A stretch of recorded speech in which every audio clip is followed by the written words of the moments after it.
Good afternoon and welcome. My name is Mafi Tai of Association of Philippines-China Understanding.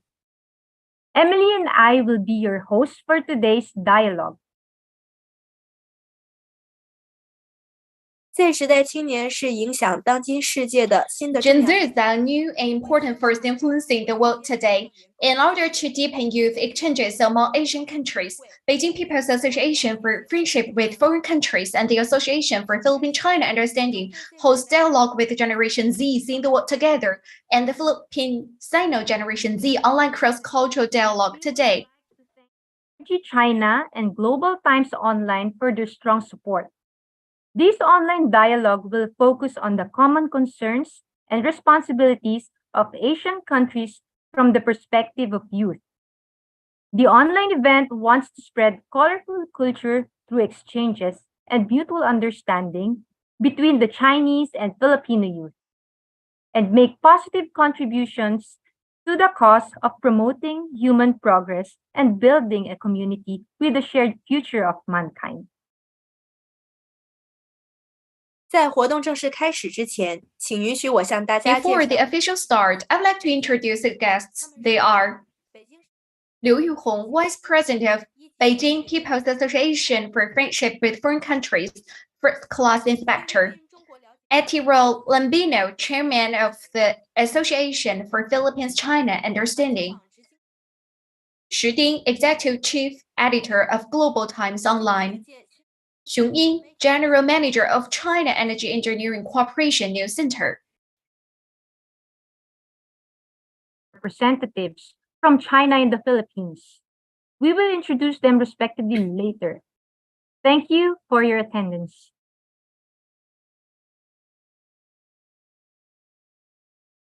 中非是一衣带水的友好近邻。 China and the Philippines are neighbors with a friendship lasting thousands of years. Since the establishment of diplomatic ties 47 years ago, China-Philippines relations have made great progress. Working together through thick and thin, we have achieved a win-win cooperation. Chinese ambassador to the Philippines, Huang Xilian, specially sent a congratulatory message to the online dialogue. I will read it for you. On the occasion of the online dialogue on cross-cultural exchanges between China and the Philippines, seeing the world together in dialogue with Gen Z on behalf of the Chinese Embassy in the Philippines, I would like to extend warm congratulations and express a high respect to friends from all walks of life in two countries to promote people-to-people exchanges. Young people are the future of the country and the future of the world. As the internet native, the Gen Z youth group, seamlessly connecting with the information age is an important participant in international communication and people-to-people exchanges. This event has built a diverse international and personalized exchange platform for Chinese and Philippine youth to promote mutual understanding, people-to-people friendship, and deepen exchanges and mutual learning. By focusing on the common concerns and responsibility of Asian countries from the perspective of young people, China and the Philippines are good neighbors, good relatives, and good partners. Not long ago, President Xi Jinping and President Marcos successfully met in Bangkok, emphasizing that the two sides should take more practical measures to strengthen people-to-people exchanges and consolidate public opinion foundation for both countries. Young people from China and the Philippines are both dream chasers and are those who can realize dreams. They not only care for the future and destiny of the development of the two countries, but also carry the mission for China and Philippines friendly future. The young people of the two countries can build a more stable bridge for friendly exchange between China and Philippines with more active Gen Z creativity and promote further deepening and practical implementation of bilateral relations. I wish this event a complete success. Thank you, the Chinese Embassy in the Philippines, for strong support. The friendship in the Philippines has lasted for thousands of years. The long-term cooperation has not only promoted the two countries' economic development, but also continuously consolidated the friendship, enhanced mutual trust and communication, and achieved a win-win situation. Now, let's welcome Liu Yuhong, Vice President of the Beijing People's Association for Friendship with Foreign Countries, to deliver her speech. 尊敬的菲律宾中国了解协会劳尔 Distinguished Chairman Roland Bino from APCU, respected Mr. Xu Ding, Executive Editor-in-Chief of GTO, respected Ms. Xiong Ying, General Manager of CEEC News Center, distinguished guests, young friends, good afternoon. It's my great honor to organize this Filipino Sino Generation Z Youth Dialogue with APCU. Thank you very much to our media partner Global Times for providing this platform and to CEEC for supporting this exchange event. China and the Philippines are very close with each other as early as more than 1,000 years ago. We are closely connected. More than 600 years ago, the Chinese navigator Zheng He made 7 voyages to Manila Bay, Visayas, and the Sulu to spread friendship and cooperation. The King of Sulu took the good wishes of the Filipino people on the road of friendship to China, leaving behind a legacy of goodwill. China and the Philippines have been neighbors and partners through thick and thin, with close geographical, human, and cultural ties that have lasted for thousands of years. As the capital city of China, Beijing has been a sister city with Manila since 2005. Beijing People's Association for Friendship with Foreign Countries as a people's group specializing in civil friendship in Beijing has also had long-standing exchanges and cooperation with our partner in the Philippines over the years. In particular, during the 2018, we organized an Asian culture tour delegation to the Philippines for exchanges, and APCU coordinated the delegation to hold Beijing's intangible cultural heritage exhibition and traditional cultural programs in Manila, which were a complete success. Beijing People's Association for Friendship with Foreign Countries and APCU organized the exchange activities with the aim of letting the citizens of Beijing know about the Philippines and the Filipino people, know about China and Beijing. We hope through our joint efforts, the Filipino people and the Chinese people and the Beijing people will be close with each other and connected to each other. Youth represents hope and youth creates tomorrow. Beijing People's Association for Friendship with Countries has always attached importance to the friendly exchanges between Beijing youth and youth from all over the world, and over the years have organized a variety of youth exchange activities in the fields of culture, art, education, science, and technology, and sports. Today, we organize the exchange between the youth of Gen Z of the two countries and set topics such as cross-cultural exchange, development and changes, digital economy, energy transition, etc. between the two countries. We hope that through the exchange activities, the use of China and the Philippines will enhance the understanding, gain friendship, and grow together through mutual understanding and appreciation. We hope you can become youth messengers of friendship between the two countries and contribute your youthful power to promote civil friendship between the two peoples. Last but not least, I wish you a successful dialogue session. And China are geographically close, and the two countries maintain increasingly close communication. We will continue to strengthen cultural exchanges and mutual understanding and cooperate closely in various fields. Now, let's welcome the APCU Chairman, Attorney Raul Lambino, to deliver his speech.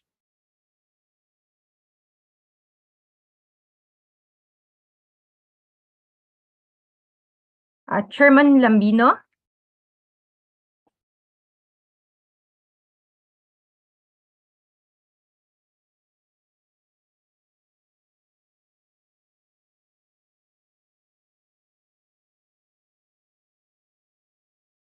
Chairman Lambino. Okay, let me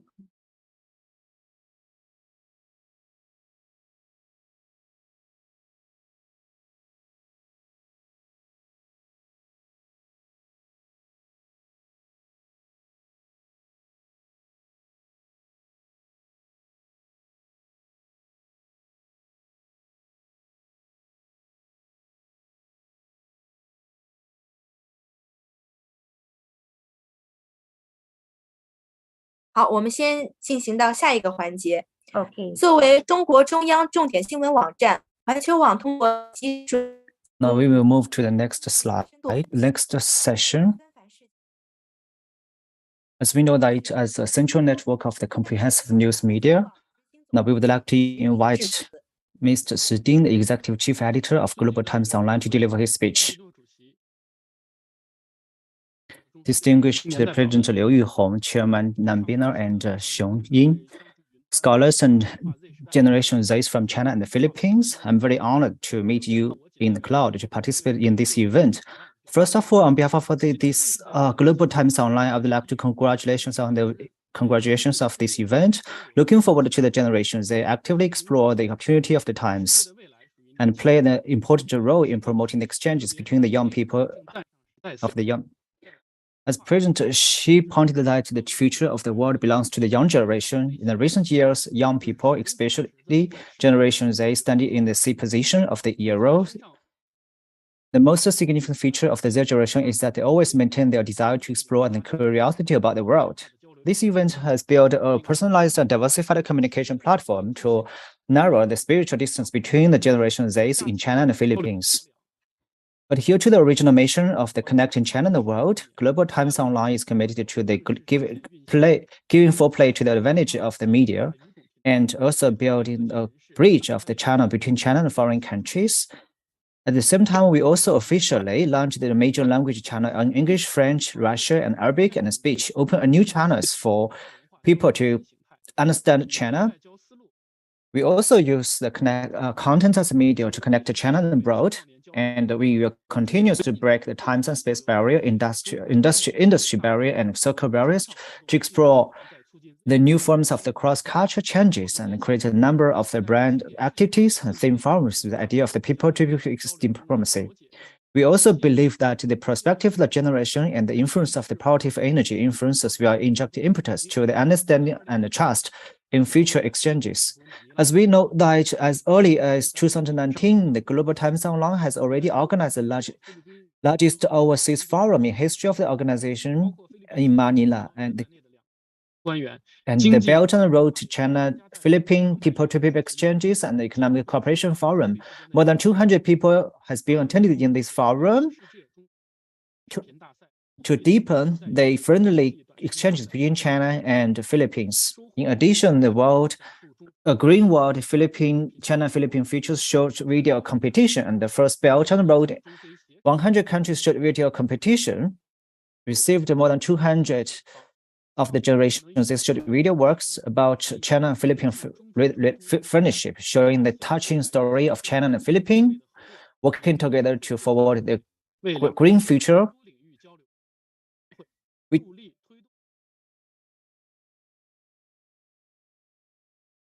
We also looking forward to the future for the expanding.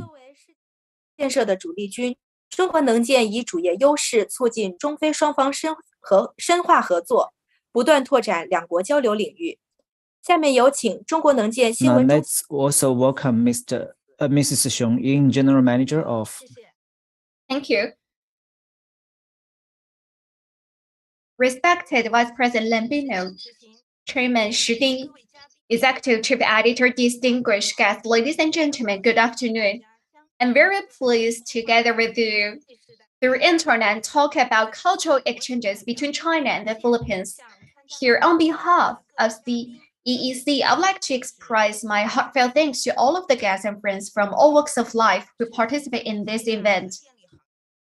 CEEC is one of the world's largest integrated solution providers and infrastructure investment contractors for the power industry, with 256 branches and operation in 147 countries and regions. Since 1990s, CEC has been deeply involved in the construction of power stations, power grids, water conservancy, communications, and earth fields in the Philippines, and has built and operated nearly 70 projects in the Philippines so far, including the Caliva Dam project, an important for the Philippines' new Centennial Water Resource Plan, which has contributed to the development of the Philippine social economy and the people's livelihood.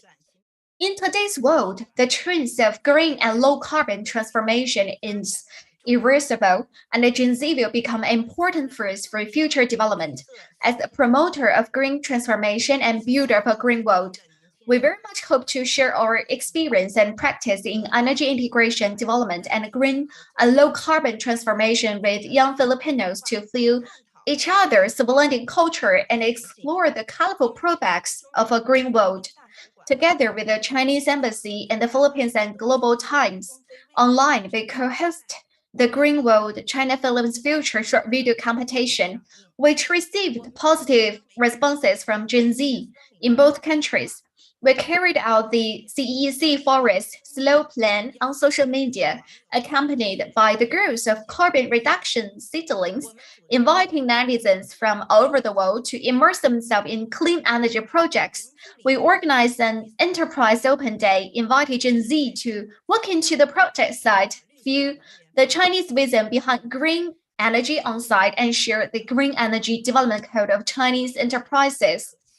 Gen Z represents beauty and hope, and the future is infinite. CEC is willing to work with all parties to make more contributions and enhancing friendship between China and the Philippine people, especially young people. We hope that Gen Z of Chinese Philippine will work hand in hand, look at the world with equality, respect, and love, share different civilization with the attitude of appreciation, tolerance, and mutual learning, exchange, and collide ideas, promote the progress of the times, and create a better future for China and the Philippines. Thank you.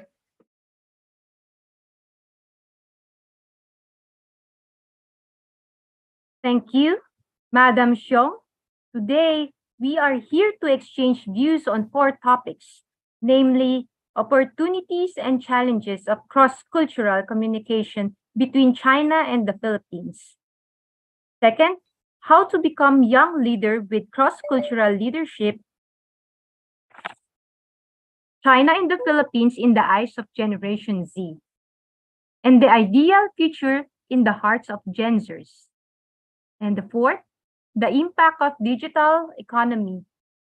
Hope we can share ideas here and inject vitality into the bilateral relations and provide wisdom and Asian strength for global governance.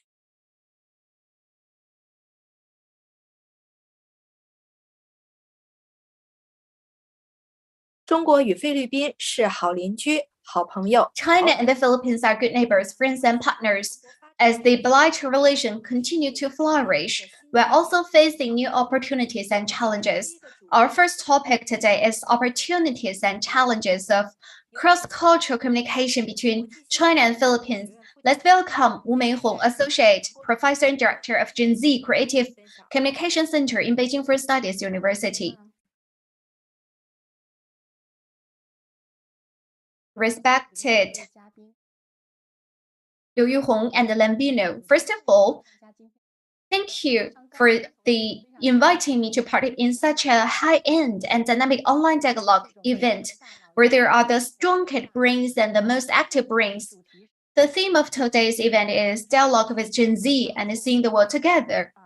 As the teacher from Beijing First Studies University, I'm very pleased to have this opportunity to work with Gen Z students, observe them, and appreciate them.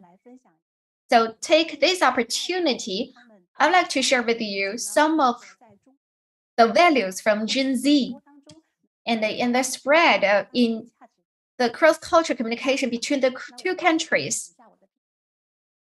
I'd like to share my presentation here.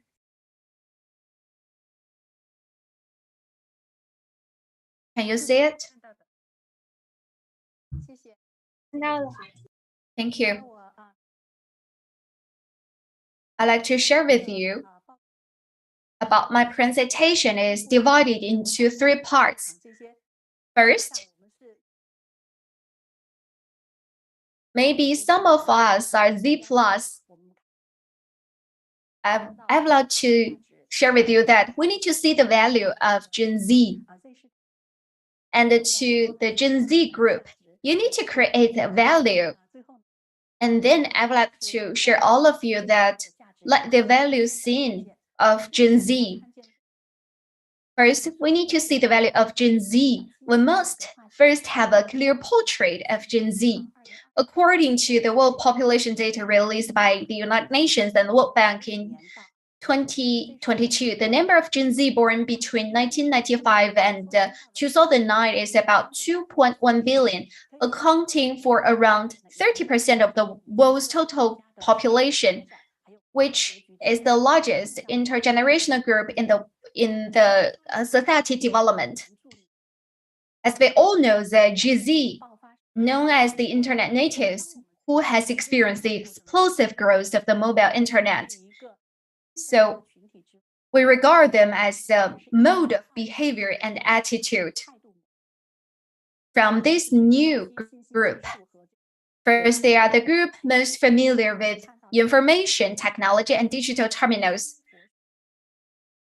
So from perceive, think, express, live, learn, and work perspective, we can see that they are very familiar with, and the advancement of international social media has immersed them in unabstracted global cultural exchange, working, traveling, studying, and making friends are all practicable in a cross-cultural context.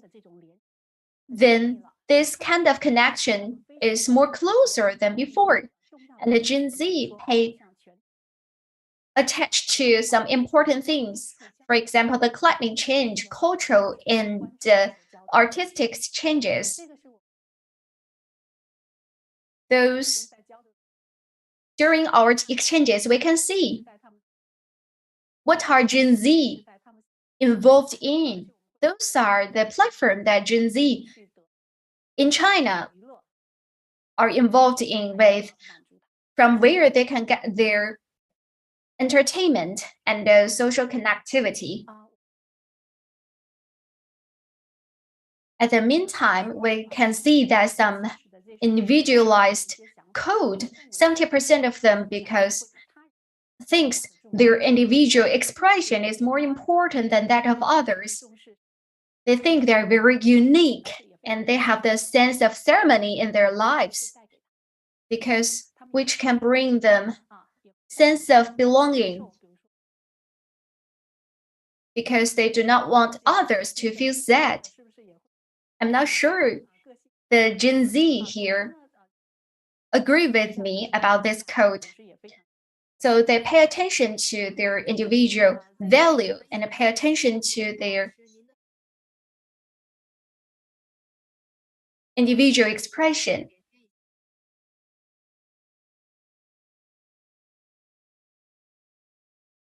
Sorry, there's some problem due to the PowerPoint.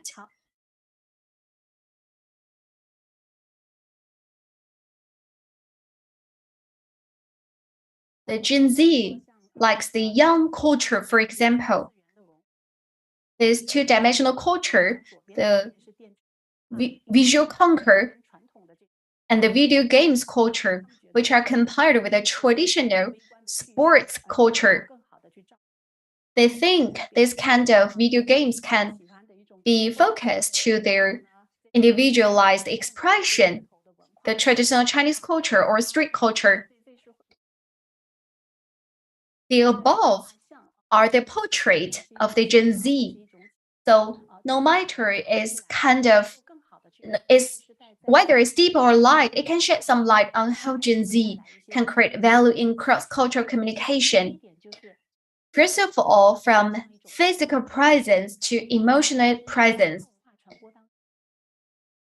As we all know, only by going out and being in a foreign cultural situation, for example, when we go to the Philippines for work and live or study, can we better understand or experience the openness of cross-cultural life. So in the exchanges and communication, when we encounter with some cultural differences, we can better understand this kind of cultural difference. So this physical presence is very important. However, in the situation of the global pandemic, this kind of physical presence has encountered many difficulties. But for Gen Zs, we see a different landscape because they have been spread into the cyberspace for Gen Zs. And the sense of value is the boundary of the space. As long as the spirit fits and the emotions resonate, relationship can be generated, transforming individuals from different regions into an organic community and forming an emotional tribe. All of those that we would like to share and like to have, because in this space, they can realize the exchanges and communication in this platform and establish the most valuable emotional currency. So in this progress, we highlight the empathetic communication. So in this regard, this kind of emotion is very valuable to realize the empathetic communication. And the second, introduce cultural identity into individual identity. No matter it's in China or the Philippines, there are so many Gen Z internet celebrities, bloggers who has like hundreds of thousands or even tens of millions of followers. So from a communication point of view, they already have the characteristic of new generation of KOLs. But in cross-cultural communication, we should better awaken the cultural identity of the young KOLs to shift, like, for example, from the I am a music blogger to I am a music blogger from China or from the Philippines. That is the cultural identity. So that in the future cultural communication, they can introduce their own cultural elements in daily content. We all know that the more national and the more bold. And for China and the Philippines, we have so many similarities. For example, in China, Chinese saying close neighbors are better than distant relatives. And also there is a Philippine proverb, you can quarrel with your relative but never with your neighbors. So as mentioned before, we are closely connected neighbors. So in the process of cross-cultural communication, we can contribute to the merits of each other and also advocate the understanding and appreciation of other countries' cultures to realize the transcendence of their respective cultures. And third, the narrative from highlighting individuality to highlighting humanity. We all know that they pay more attention to entertainment or personalized expression. This can bring phenomenal traffic but may not necessarily be great works.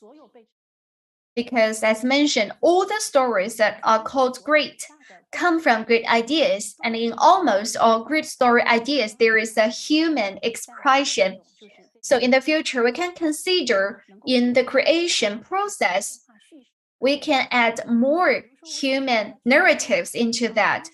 For example, this is the short video in 2019, Xinhua News Agency released from the overseas platform. It's very short, only 46 seconds, but aroused 188 million views and more than 50 million people interaction, more than 6 million likes, which is very easy. As you can see that it's about an old grandmother who is very hunched and trembling, and this man from on the motorcycle blocked the traffic for the old grandmother to go through the road. And this short video has aroused so much interaction and communication, and compared with the experience in China. China is a country that respects the elderly, and we can pass down our traditional culture from this perspective in these 46 seconds. And when we go back to our presentation, we need to enhance the human narratives. For example, during the pandemic, there are so many touching stories in both China and the Philippines. I think through those stories that we can realize the value of our creation or works. Finally, I would like to summarize the features of Gen Z with 3 E's. First, electronically engaged. No matter in the future, in the management or guidance, we need to try to avoid the solidification of existing communication channels, encourage Gen Z to take the initiative online, strive to become cross-cultural communication platform. And second, entrepreneurial, that is to call for the different understanding and integration or coexistence between the different experience and understanding to protect the innovation and breakthrough spirit of Gen Z. Number 3, ethical. We are very lucky that those people are not only in China and in the Philippines, the Gen Z are very responsible. So we need to encourage them to participate into the cross-cultural relationship and communication between China and the Philippines, which is very meaningful that Gen Z can participate into those topics and things between the two countries. And then maybe we have other topics like environmental protection, low carbon, and in other areas. In the end, I would like to quote from Ambassador Huang Xilian that China and Philippines are close to each other in terms of geographical, human, and cultural ties, and have a natural soil of people-to-people exchanges and affinity. So the Gen Z youth of the two countries will also give better play to the advantage and they will inject new strength into cultural exchanges and bring a new landscape. Thank you.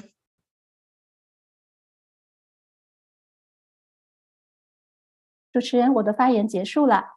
好的，Thank you, Ms. Wu. With the deepening digitalization and globalization, China and the Philippines need to make joint efforts to fully grasp opportunities, actively face challenges, and promote cross-cultural exchanges. Now, let's welcome Carlene Mercado, a Philippine government consultant, and at the same time, a scholar of Chinese politics, foreign policy, and international relations at Tsinghua University, to deliver her speech. Madame Liu Hong, Chairman Lambino, distinguished guests, fellow participants, Xiao Hao, I'm Carlene Mercado, or Yefurong. This afternoon, I'm going to give a speech about the opportunities and challenges of cross-cultural communication between the Philippines and China. It is quite normal if we get scared or feel nonchalant, especially the Gen Z, about things of experiences and culture that are quite different from what we have been accustomed to. It is probably because we cannot appreciate them as they seem peculiar or not a part of our way of life. It's also human nature to stick to what you think is normal for you and disregard things that seem unfamiliar. In the real world setting, what I just stated can be translated to how we communicate. I mean, sure, we communicate all the time, at home, in school, at work, in social media, with our clicks. But my real hard question is, do we really communicate? How many times have we said to ourselves that does this person get it? How come she doesn't understand what I'm trying to convey? Let us be honest, communication is quite challenging, especially if culture is involved. Culture is often the primary cause of communication challenges, especially now that the world has become smaller. Culture has made communicating more difficult. It is because our way of life has a very big influence on how we shape our perspectives. Culture is very complex. It has its own institutional memory that we cannot just undo. It is part of our historical DNA that gives us our identity. Knowledge of one's history can help us understand ourselves and how others behave in a certain way. That is why it is very important for us to develop the attitude of cultural relativism, not judging others by our own standards of what is right and wrong, but relating to them by understanding them. The need to understand each other and our culture and not be a prejudice about things that we don't understand or different are most necessary, especially if we are neighbors, like the Philippines and China. Former President Ramos once said that China is our neighbor, and it is in the Philippine culture that we should be at least friendly or have a cordial relationship with our neighbor. But how can we be friendly with our neighbor if we don't understand her culture and traditions? How can we start a conversation with them? Therefore, we need to engage them, people to people, person to person, just like what we're doing right now. I am a product of a people to people relationship between China and the Philippines. I'm a scholar of the Philippine Association of the Association of Philippine China Understanding and of the Chinese Embassy in the Philippines. So I have been engaging our Chinese neighbors and through my professors and classmates in school. This meant I have the chance of gaining more friends, lifelong friends.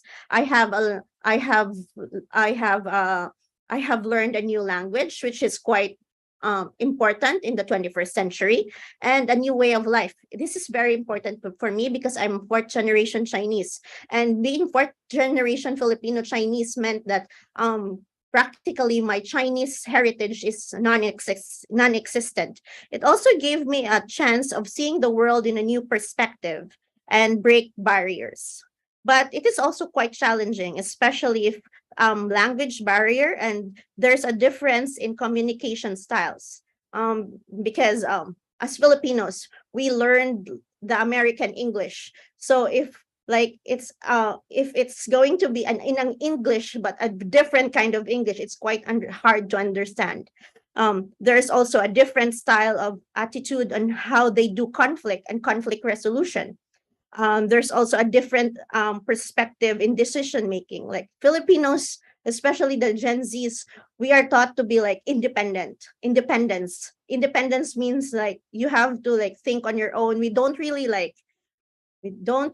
tend to family ties is important to us, but it's not really our number one priority in decision making. This is not like that in China. In China, it's like they the values of the family, and the family always comes first. So it's quite like hard for me to grasp at first, but I learned their culture, and this is good because that way I can understand more our ASEAN neighbors because of that. And then they have a different style of language grasping style. So it means like we're taught in school that we should like have a free way of thinking, but it's not like that with theirs. They have a very different learning style. But it worked. Me, for example, I learned Chinese before I went to Tsinghua, but I never fully grasped that. But when my teacher in Tsinghua taught me how they do Chinese, I was like, I'm not gonna be learning how to do this your way, but you know what? I did it their way, and it actually worked. So as long as at the end goal is the same, so it doesn't make a difference on how they do it. And then they have a different view of confidentiality. So Filipinos, our way of thinking is more modern than most ASEAN countries.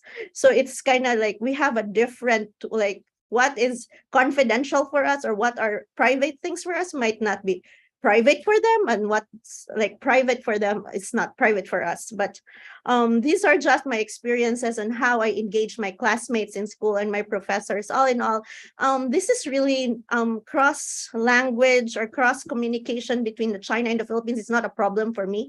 It's not a challenge. I see it as an opportunity for me to learn new things, gain new friends, and I think that is more important. And I hope that everybody has learned something about my talk today. And sheshe.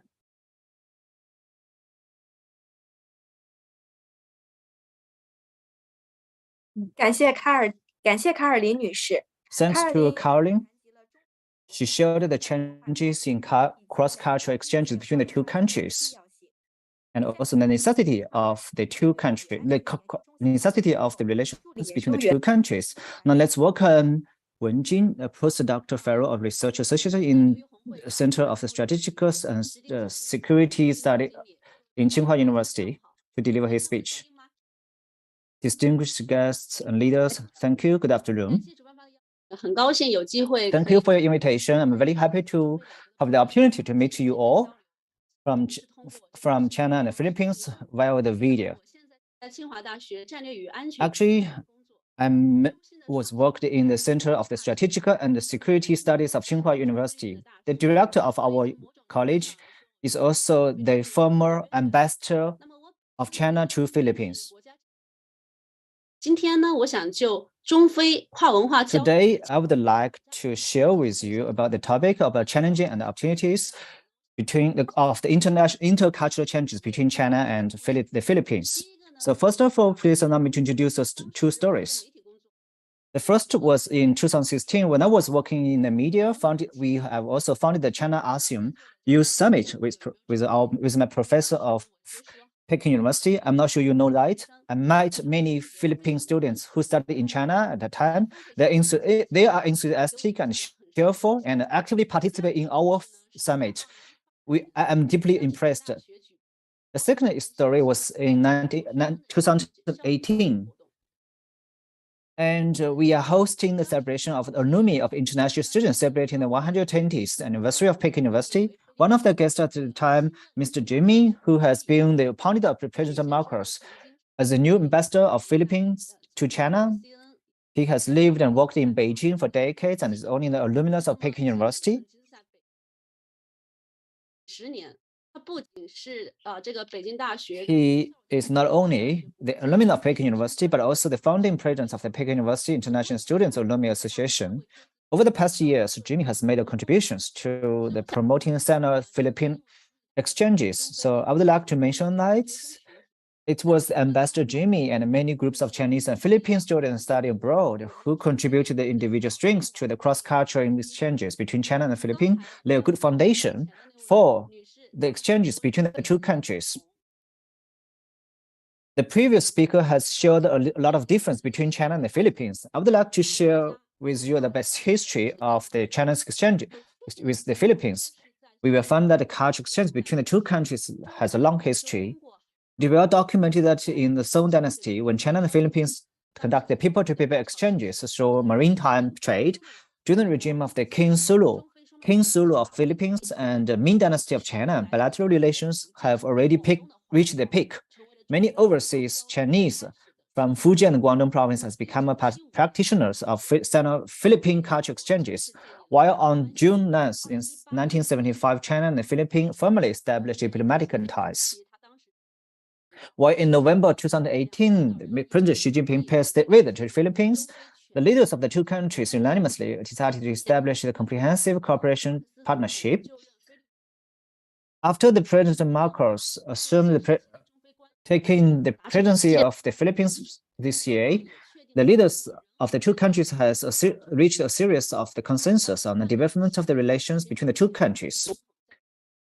Half a month ago, President Xi and President Marcos held a meeting in Thailand. The two sides reaffirmed the commitment to expand the cooperation between the two countries and build a stable and strong bilateral relationship. Both of them also pointed that the two sides should also take more concrete measures to enhance the people-to-people exchange and consolidate the public opinion foundation for the two countries. So I would like to mention that to maintain a long-term, stable, and friendly relationship between China and the Philippines is a foundation for the cross-cultural exchanges between the two countries. Economic and trade cooperation is a propeller and a ballast for the development of the bilateral relations. In 2021, bilateral trade between the two countries reached 82.5 billion US dollars. China is the largest trading partner of the Philippines, the second largest export market, while in October 27, 2022, Davos Summer Summer Island Bridge project, so the flagship of the Beijing Friendship Intergovernmental Cooperation, held a groundbreaking ceremony in Beijing. The third telecom operator project in Philippines, which China Telecom participates, has also covered nearly 70% and nearly 9 million active users. In addition, a number of the Chinese high-end manufacturing enterprises has invested in Philippines.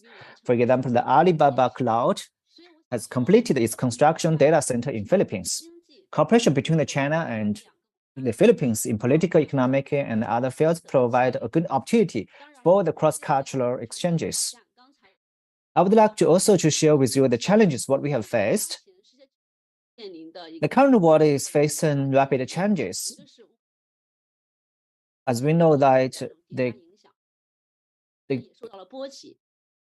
Ukraine crisis and the COVID-19 pandemic, the United States has clings to the geological politicals and the zero-game sum thinking regarding China as a competitor.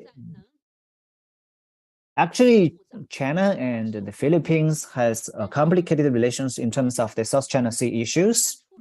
From my understanding, the most important things we should handle the dispute without the influence of the major powers outside the region is a key to study the progress of the cultural exchanges between the two countries in the post-epidemic era.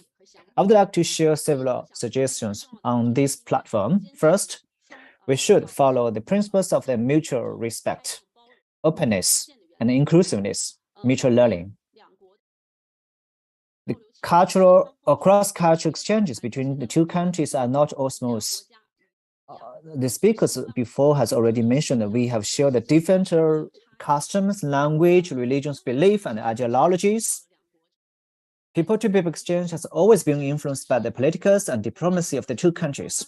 The two sides should strengthen the communication, promote understanding, and before we also through the different kind of the summits and also the dialogue to enhance the communication between and also the understanding between the two countries to find a common denominator for exchanges between the two countries. Second, we should expand communication channels and fields. I have also searched the information from the Ministry of the Foreign Affairs. Actually, the two countries has already established a lot of the sister cities, including the Guangzhou and Manila, Xiamen and Cebu, which actively promotes the establishment of the cooperation mechanism for cross-cultural exchanges between the two sides. And we also encourage the Generation Z to involve in those kind of the communications and dialogue to build the bridges for more exchanges and communication. Third, I would like to mention that we should pour the role of which the give full play the role of the media. We know that the media are the tools of answering the political issues. As far as I know, Filipinos are the number one in the world to use the media. And also, since the pandemic, the demand for the internet in Philippines has been increasing, and the social media platform has become more active. As of January 2022, the total number of the Philippines is 111.8 million. Among them, the number of the social media users is 92.05 million, equivalent to 82% of the total population. Generation Z is also known as the internet natives. We should encourage and advocate the Generation Z in China and the Philippines to establish more connections through the social medias. Actually, in China, half of our time we are spent on the WeChat and Weibo and blog, microblog. From my understanding, if possible, we can have conduct communication with the Philippine friends through the social media.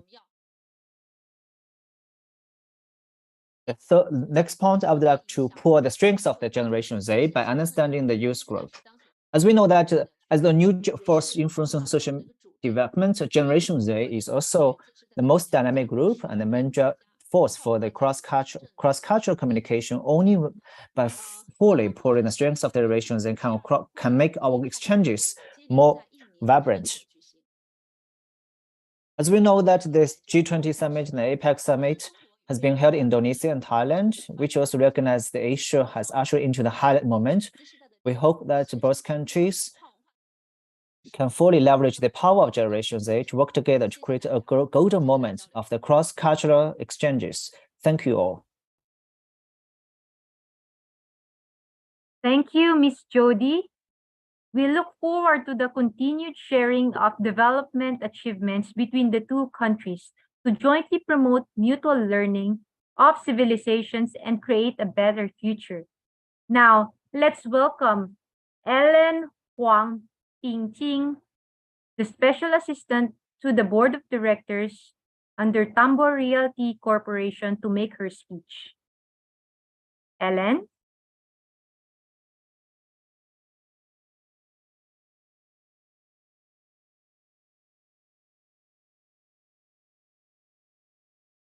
Hello, everyone.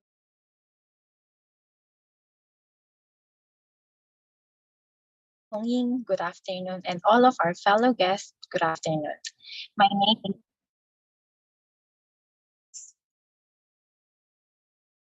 We can hear you. You're muted. my name is Ellen, and please allow me to use bilingual at this session. 大家下午好，请允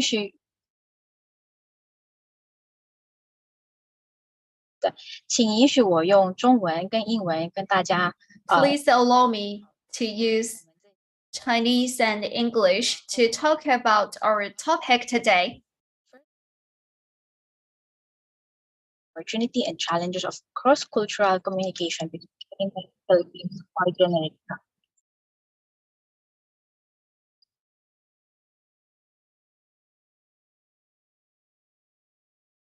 First, an opportunity. I believe that currently the World Wide Web or the internet, as we better know, it is the greatest opportunity, creating resources that our generation has through the internet. We have access to the world information, tools, people, and cultures at the tip of our fingers. And at its core, it is communication. The internet has given us tools which we use on a daily basis to better communicate with each other, such as WeChat. WeChat allows users to send messages using their native language and provides their receiver the option to translate so that he or she may understand. WeChat, along with other translation-focused applications, can be used utmost help to many of the native Chinese speakers when they come to the Philippines and vice versa for any Filipino going to PRC. Another opportunity that we can take advantages of it is the many online language learning platforms currently available, such as italki. These online learning platforms give anyone the opportunity to learn a new language from wherever they are, as long as they have access to internet. The last opportunity I would like to discuss today would be the social media. Social media, I believe, is the greatest moreover of people in these days and age. Through social media, we are able to learn and exchange our cultures, traditions, and beliefs more efficiently and effectively than ever. This is through these learnings that we can better foster a relationship of community, respect, and acceptance. So, if there is a chance, opportunity, there's a challenges. When it comes to challenges, I would say first is the language barrier between the two countries. Many Chinese and Filipino cannot communicate properly due to their different mother tongues. While it may be more accessible these days to learn a new language, this is easier than said done. Let me show you. I will share with you on my daily work jobs. I work in a real estate company, so we have so many investors of Chinese, and we have so many tenants which are Chinese. So when it comes to communications, many Chinese cannot understand our language here, and So it may cause some misunderstanding. So it is important when people knows how to communicate with each other in the right language. So and second, the different cultural traditions, there is a big disparity between China and Philippines. When it comes to these traditions, for example, there are several acts that prohibited in China that they are permitted in Philippines and vice versa. Even some habits that are common in one country may be completely unheard in another. Finally, we all know that China's social economic growth and technological advance is faster than many other countries. Therefore, one of the challenges that people like me face and face is that because I've grown up in a different environment, I sometimes am not able to relate with all these new developments. Like here in Philippines, many aspects of our daily lives are much simpler. This is not to say that the contrast between the two countries is negative. We all just have different ways of life. It is different that sometimes make a difficult for people of various culture to relate with one another. 各位下午好，我想用中文来发表一下我刚才所 Good 说的一 afternoon. 些。 I would like to talk about my speech in Chinese.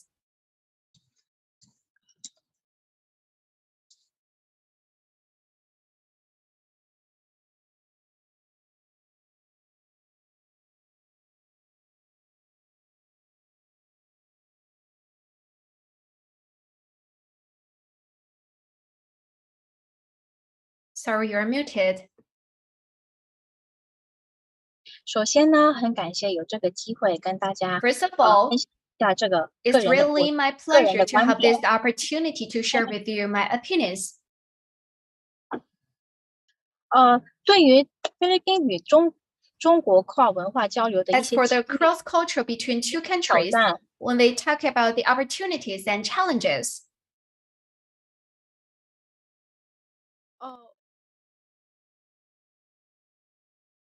first of all, I'd like to talk about the opportunities. I believe that currently the internet, as we all know, is the greatest opportunity creating resource that our generation has. Through the internet, we have access to a world of information tools, people, and cultures. The internet has given tools which we use on a daily basis. For example, WeChat allows users to send messages using their native language and provides the receiver the opinion to translate so that he or she may understand. I like to share with you in my daily work and life in terms of language tools. I work in the real estate industry. I may encounter with some problem that some renters and guests are from China. As the management level, we hire some Filipino people.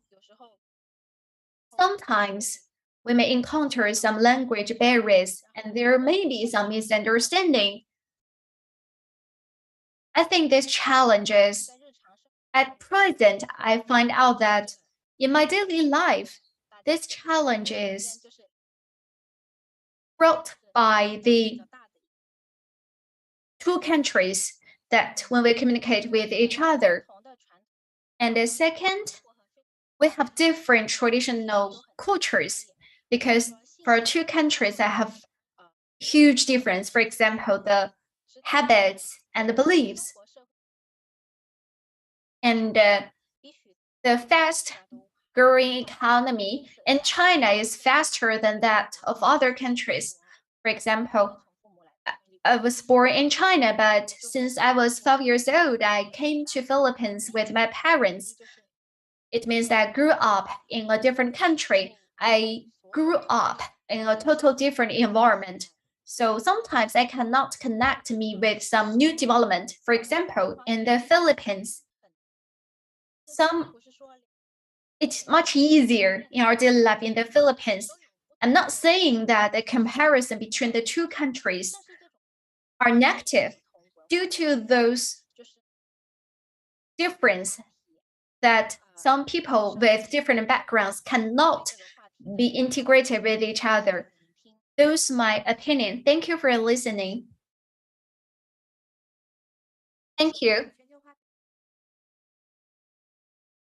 The Gen Z who grew up in the context of digitalization, globalization, becoming the backbone of social development changes the international platform. At the time of deepening global development, youngsters from all countries should put more emphasis on common concern and make a better future together. Now, let's enter into how to become a youth leader with a cross-cultural leadership. Please control your time into 5 minutes. Let's welcome Yuri Adulan, National President of Power Filipino Youth, to deliver a speech. Welcome. Adrian. So that's it.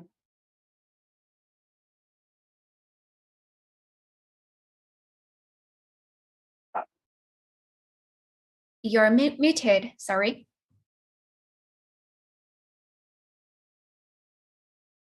Hello.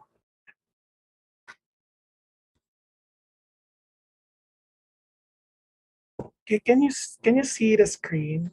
Yes, it's clear. All right. To Ambassador Wang Jilian and the honorable members of the Chinese government, His and Her Excellencies, organizers, and to all the Filipino and Chinese people that I love, mabuhay, that translates to long live. Good day, I am Yuri Edelian, a youth from the Philippines. Starting 2014, I started my journey in leadership. With small groups and young people, I remember being bullied because I was afraid to try new things. So I failed many times. I failed in high school and in many in my life decisions. I was about to give up on my life, thinking I was a total failure. But one quote that inspires me to dream, pursue, and persevere. I quote, "Our greatest glory is not in never falling, but in rising every time we fall." This is from the great Confucius. This continues to inspire me to continue and to dream. I went to almost all the places in the Philippines, mostly the poorest of the poor areas in my country. And I have seen the struggle of many Filipino children in poverty. It pains me to see a child lose a dream because of lack of opportunity and their current life situation. I established and founded an organization that promotes quality education and provides assistance to poor Filipino children. We call it the Power of Philippine Youth. With 150 plus participants dreaming the same dream, providing and giving access to quality education, and fending off hunger. After almost 2 years of helping Filipino children, I am proud to say that we have reached almost 1 million Filipinos in our advocacy and education, and almost 1,000 Filipino families that we help. I am really inspired by the cross cultural leadership because it is about love and being able to share and understand each culture. I remember being a guest and delivering a speech on the 47th anniversary of the Philippine-China diplomatic relations, the first Filipino-Chinese youth concert in 2022. And I will always remember that I said, the Filipino-Chinese friendship will be forever.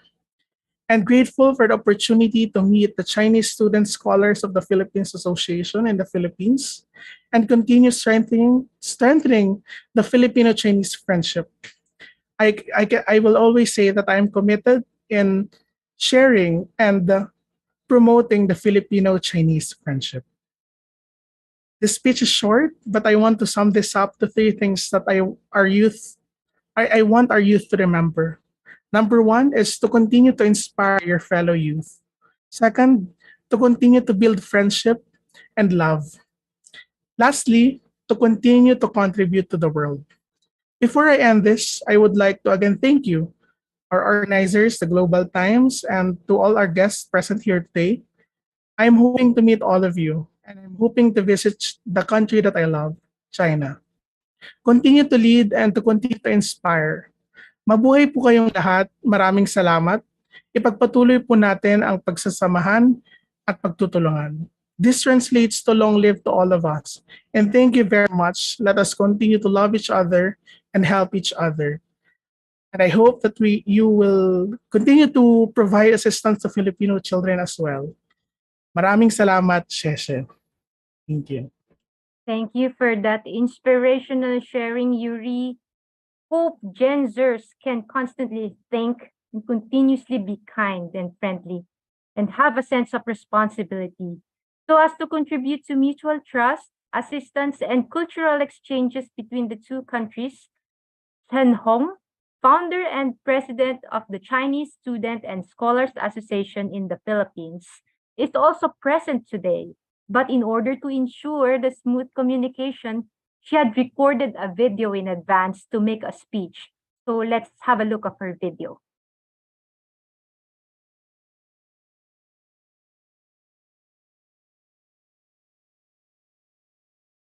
各位领导、各位老师，大家下午好。 Dear leaders, ladies and gentlemen, good afternoon. First of all, thank you very much for this opportunity and platform by Global Times Online to share the topic on how to become a young leader with cross-cultural leadership. I would like to share with you the following 3 points. First, as a young leader of the cross-cultural leadership, I believe that we should play a certain role in promoting the cooperation development in the economic trade and other fields of the two countries. As overseas students, we should not only focus on the knowledge in books, we also should pay more attention to the economic situation and the trade exchanges between the two countries. As a way to integrate the theoretical knowledge into the practice. Second, as a young leader of cross-cultural leadership, we have the successful experience to share with you in order to enhance the mutual understanding and exchange of youth between the two countries and promote the long-term development between the two countries' relations and strive to fulfill the Ambassador Huang Xilian's requirement to be a good non-governmental ambassador to the Philippines. Our association held a series of the activities with the theme of enhancing friendship in the new name of the youth, such as 2022 First China-Philippine Youth Concert, China-Philippines Youth Leaders Tour, China-Philippines Youth Badminton Friendship Tournament, and also China-Philippines Youth Photography University Tour, which made a great contributions to enhance the friendship between the two countries. Third, the Federation has already carried out a series of the cross-cultural exchanges with different platforms through Twitter, YouTube, Facebook, and other platforms. Through those kind of the platforms, more young people have interacted with each other. As the chairman of the Philippine National Youth Council, Yuri, he has proposed to cooperate with the Philippine Chinese Students and Scholars Association to work together to promote the Philippine education, and also to establish a partnership with the Federation to promote learning of Mandarin among the youth of Philippines. By displaying the diversity of the Chinese and Philippine cultures on those platforms, it can also reflect the common aspiration of the China and Filipino youth as for peaceful and better life. Young people are participants and builders of the development of the relations of the two countries, and the great initiative, the Joint Build Community with Shared Future for Mankind and the framework of the Joint Belt and Road. We hope that the young people can strengthen exchanges, enhance friendship, learn from each other, and show their youth style to contribute to the respective developments of the two countries and become the messengers of the friendship between the two countries. The Federation is also working hard and trying to realize the youth mission for people-to-people exchange between China and the Philippines and a worker station for promoting the relationship friendship. In May 2022, youth representative of the Federation invited by the Congressman Jiao Chu in Manila to reach a consensus on friendly exchanges between Chinese students and young people in Manila City. Congressman is willing to actively promote this week. As a young leader of the cross-cultural leadership, we hope that the youth of the two countries have a good consensus and a resonance in cultural exchanges to jointly tell the Chinese story well, spreading the touch moment in non-governmental exchanges between China and the Philippines and contribute the youth strengths to the traditional friendship between China and the Philippines. Thank you for your attention. Thanks to Mrs. Chen, with her own experience, she has summarized the characteristics of young leaders with cross-cultural leadership. Now let's welcome the Joseph Hall National Discipline Awardee in Business Administration at the University of the Philippines to give a speech. Thank you. Let me share my screen. There, can you see my screen? Yes. Perfect. Okay. So, Madam Liu Hong, Attorney Raul Lambino, distinguished guests and fellow participants, Tatya Hao.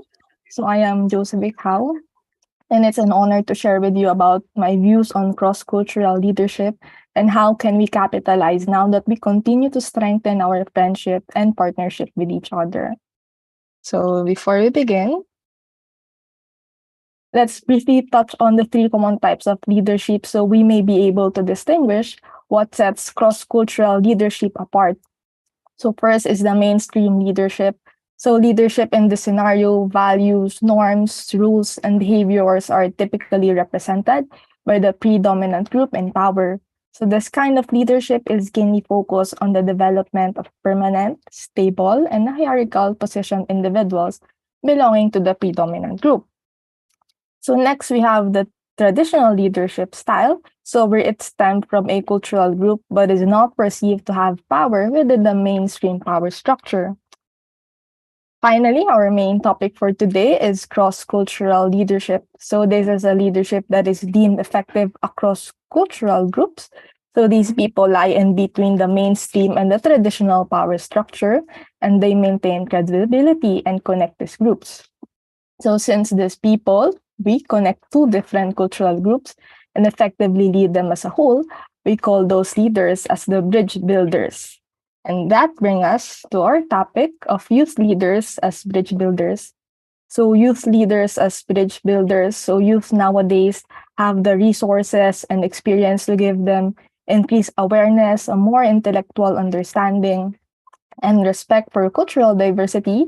This allows us to become the bridge for different cultures to coexist between each other, establishing a harmony and synchronization to work towards a goal, in this case, to further strengthen our friendship and partnership with each other. With that, in a group, even in small ones, we see that there are different dynamics define each individual and their interactions with each other. So for us to become a bridge as leaders, we must find a balance or a common ground between the difference of those within our community. Hence, we must devise a strategy or an approach that will allow us to become an efficient young leader with cross-cultural leadership. So to guide, I've compiled some points on how can we become young leaders who are able to uplift the value of cross-culture, coming from my experience as I was in high school, where I was mostly with the Filipino-Chinese community. Then in college, I went to UP Diliman, where there was really a diverse culture there. And now that I am doing my freelancing business, where I work with clients of different nationalities and culture. So first, as a leader, we must always be smart enough to never act based on impulse and emotions, and we approach everything rationally. So we must learn to observe those people around us, observe those new people around us, interacting with us, the people that we are going to lead, the people that we are interacting with on a daily basis, and identify artifacts, values, beliefs. And then based on those, we are able to interpret and assess. We understand that people we lead even find the root cause of certain behaviors. So we give value to them as an individual, just like the first topics of our dialogue. It's all about Gen Z and their values. So as youth nowadays, we have vast access to knowledge. Connections and networks are now more convenient to establish, similar to what Professor Wu discussed a while ago when she talked about Gen Z's value. So as such, we must capitalize this to our advantage. We do research where behavior comes from or what the motivation for certain phenomena. We do not understand this. and even hear insights or advice from third parties. With those assessments, we are able to strategize. So we craft our strategies on how we will lead our team, how to become an effective leader, what approach will work for a diverse individual or community based on the observed phenomenon. And then we craft a strategy that will allow us to be efficient and effective leaders. We craft our game plan because a leader is not simply just a power or leading. It's about influencing your people, transforming them to be a better version of themselves, and giving a positive impact or value to them. And finally, after all those three, we will of course embody them. We begin to actualize and make the reality our goal. We become leaders suited for the community, and this will be a journey of a trial and error, a journey of finding out which will be the best approach. So, to give you an example, I work for a UK native client for his business in Hong Kong, and I lead the team to close the sales. And I successfully do that by following these 4 points. First, I observe my team. What are their strengths, weaknesses? How do they react in situation A, situation B? How do they react when a possible sales prospects behave like this, behaves like that? The next, based on those behaviors, I am able to assess how come person A reacts this way when a sales prospect behaves this way, and how come person B reacts differently, what factors influences those reactions and approaches. And with those 2 points, I strategize. So given that I know the rationale behind their behavior and approaches, I assign them to sales prospects that will complement their characteristics and pair them with someone who will support their weaknesses. So that's my strategy or my game plan. The next is the embodiment part. So after assigning, you show them how it's done. How should you react with a sales prospect who behaves like this? What's the best course of action in situation A? Basically, you become the guide because, as I said, leadership is not inclusive of simply power, but you will be a leader when you are able to impact them positively. So basically, this applies with basically, I've also tested the same 4 points with other clients I was able to work with. I work with clients from US, Netherlands, France, and even China, to name a few. And we had established a good relationship since I was able to positively impact their business and bring their diverse team to work more harmoniously and efficiently. So at the end of the day, allow me to conclude that we as a young leaders, we have limitless opportunities ahead of us. It is now more than ever that businesses values cross-cultural and even multicultural leadership as businesses and countries begin to take value from pulling a culturally diverse talent and skills as this allowed them to offer a broader and more adaptable range of business ideas and opportunities for the country as well to enhance their economic standing. So we still have a long way to go as youth. So we must seize this opportunity given to us, especially now that we continue to strengthen our cross-cultural relations with China through events and webinars like this one, as this will allow us to further reach our horizon and continue our mission for development and growth of each other. And that concludes my presentation. Thank you for listening, and I hope I'm able to impart something impactful to you. Thank you, Josevic, for sharing those good insights. Now let's welcome Adrian Paul Blando. He's a music director, sports editor in Angeles University Foundation, and the Confucius Institute scholar to give his speech. Thank you so much. All right. We have witnessed a lot of leaders in our lives. We saw how these leaders become significant in the progress and even with the downfall of a country. We can all say that being a leader is not an easy task to do with. It takes all bravery and effort to progress in this race. Within within our great leaders, we can also see a lot of characteristics that we, the young people of this present generation, can look up to. I am a student leader. I lead the whole student tree, the Angelian community, which is the AUF. And as a student leader, I have personal standards that I am putting in myself. These standards were taught by a woman leader in our country. She taught me that as a leader, you should have the excellence in everything that you do. You have the sense of accountability and you have the sense of transparency. Today, I will share to you this three standards that helped me through to my leadership endeavor in my own university. So, good afternoon, everyone. Magandang hapon. 大家下午好。I am Adrian Paul T. Blando. 我是洪氏理事大学孔子学院的学生。I am I'm a a student from Confucius. I'm a student teacher and also a Confucius Institute scholar for 5 years. scholar for 5 years now. So for today, once again, here are the three things that I'm gonna discuss with you: putting excellence in leading, being an accountable leader, and being a transparent leader. First, putting excellence in leading. Everyone might think that being excellent in leadership is the bare minimum characteristic that a leader should have. But to me, the excellence that I saw from my role model leader is having a concrete plan. Having a concrete plan gives your people a sense of security because their leader has something to offer when unexpected things come.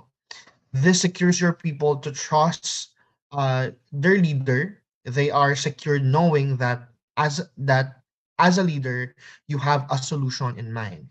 It is like having a solution before the problem even come. You have the end goal in mind, as we say.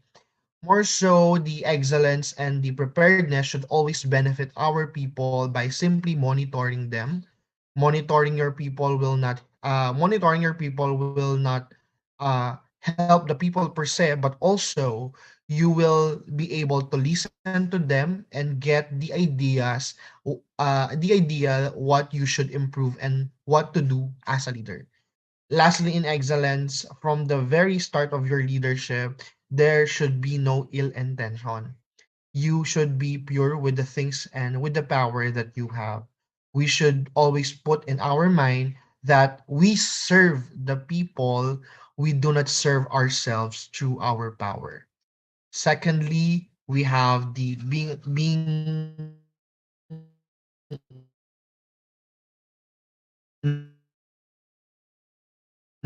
an accountable leader.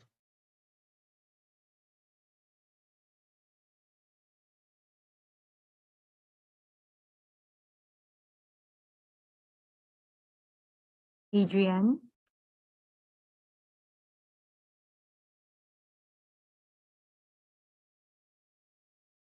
Adrian?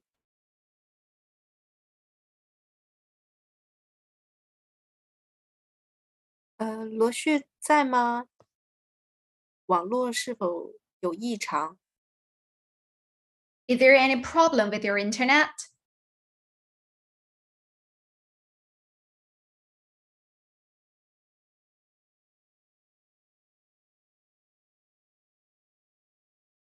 I think Adrian's trying to reconnect. Hello. Ayan, ayan. Okay. Yeah. Sorry for that. It's my internet. But anyway, yeah, I hope I'm already good. Okay. Yes, So yes. next, to continue once again, being an accountable leader. So this characteristic of a leader once again could give us a negative connotation. People might think that being accountable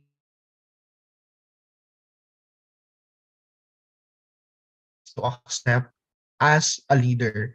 However, to me, being accountable in the part of leadership, we should always remember that our leadership journey, okay, it should be more of them and less of you or less of us as a leader. We do not lead because we want to be praised or to get all the glory in leading. Leading entails serving once again the people. Thus, we do things when things went to different directions, we are always part of it. We are part of the downfall of the team.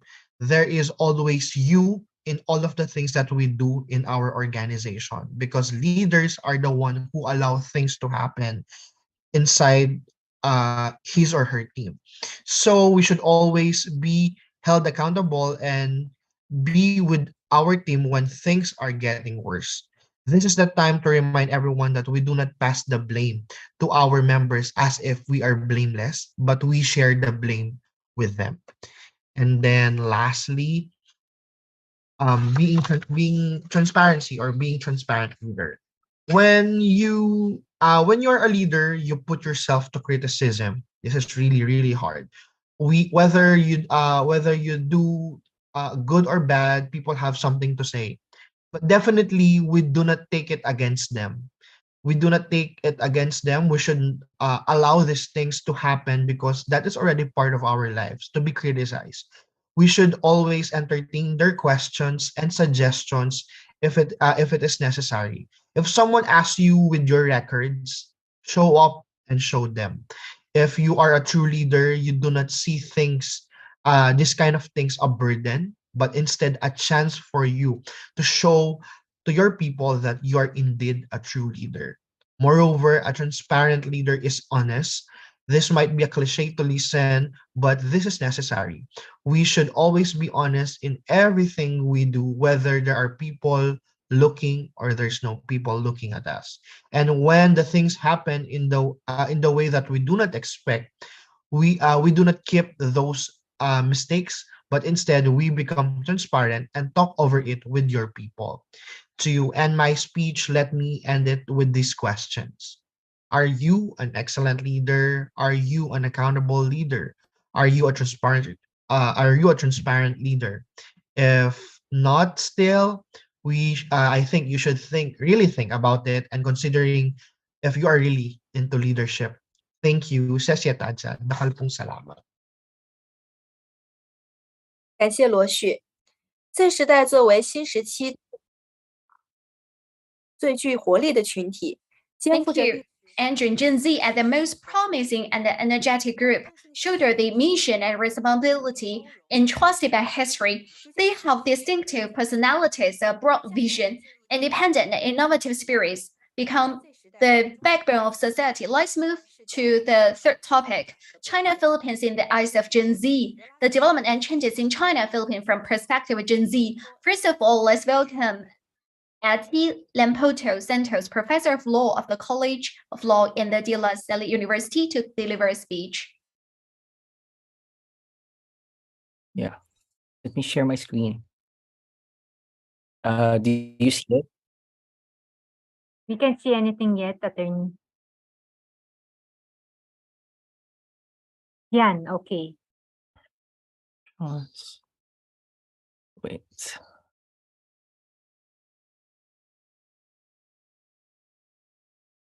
There. Yeah. Your Excellencies and friends, good afternoon. All right. In the paper Agricultural Modernization in China and the Philippines, Lessons and Implications, Baviera et al. Wrote that despite its huge landmass, China only has 7% of the world's arable land, and yet it feeds roughly 20% of the world's people. China has limited arable land, but also limited water resources. Yet China, especially in recent years, continues to produce bumper harvests and has managed to keep grain imports to a minimum. What made China self-sufficient and food secure? And what will the Philippines learn from China?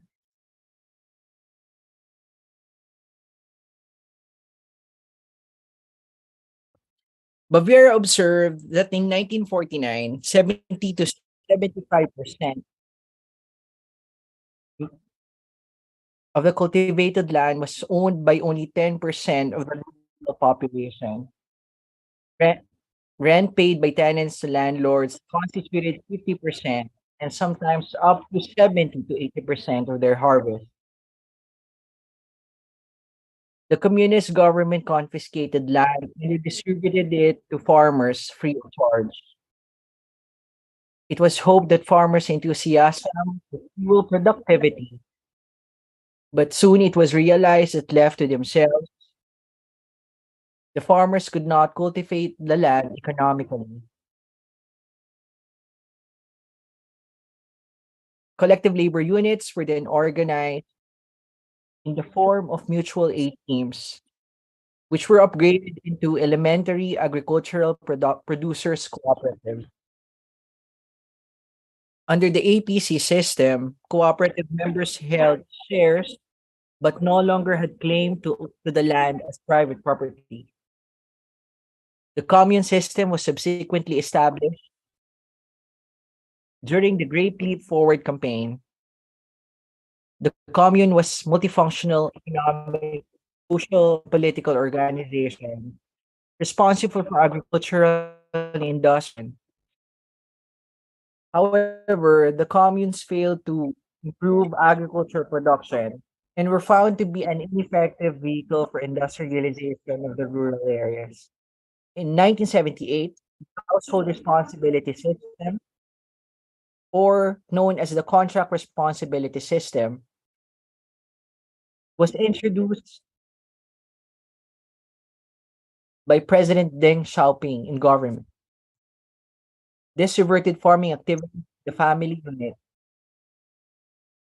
gave farmers the freedom to decide on matters related to production, linked output with income, and strengthened incentives for agricultural production. The second reason is foreign direct investments. Bavaria observed the trends of decreasing state investment in relation to overall expenditures. The state exerted efforts to attract foreign investments, to attract foreign investment into agricultural production.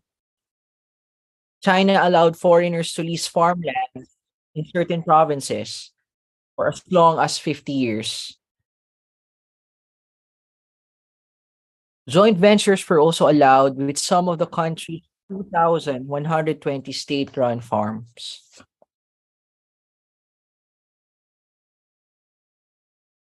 Since the 1978 decision of the Communist Party to embark on a strategic shift in Chinese development strategy, the state had reduced its role from traditionally providing mandatory plans and targets to providing guidance and support.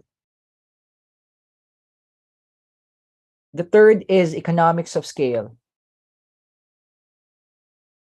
Township and village enterprises rapidly developed as a result of surplus production and the diversification of production through sideline enterprises. Foreign investment, especially from overseas Chinese capital, and technological progress drove the mushrooming of EVs.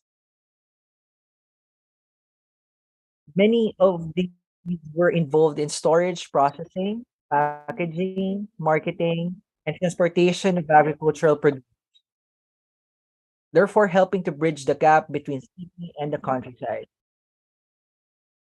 Foreign investment in TVEs were concentrated in developed coastal states, such as the Pearl River Delta, which enjoyed more freedom in running their township enterprises. This was partly due to the proximity to Taiwan, Hong Kong, and Macau, but many of the investment came not only from these places, but also from Europe, North America, and Southeast Asia. Nonetheless, as of 1994, state agricultural banks remained as the main source of funds for more than 20 million PBE. Shareholding enterprises are business units organized by rural workers, households, who voluntarily pool their money, materials, technology, and labor to produce goods, whether agricultural or otherwise. One advantage of the rural shareholding cooperatives was that it enabled farmers to once again explore economics of scale. In China, each of more than 200 million households work on 7 MOU of land, consisting of 8 or 9 scattered pieces, depending on the soil fertility and distance. The practice of scattering the plot one tills makes mechanized farming impossible. In contrast, the shareholding cooperative system pools contracted land, properties of families and enterprises for building irrigation, organizing farm machinery service, raising vegetable sheds, and developing fruit growing industries and forestry. Cooperatives, moreover, found it easier to cooperate with research institutions.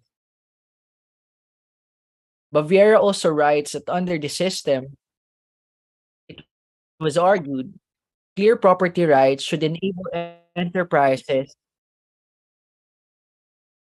to become independent economic units responsible for their own operation, profits, and uses.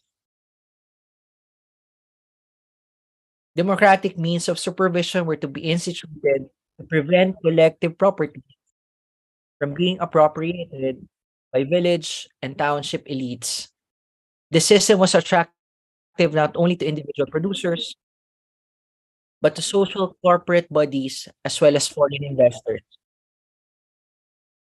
as it facilitated turning the idle consumption funds of society into production funds and, and helping enterprises raise funds for technical innovation.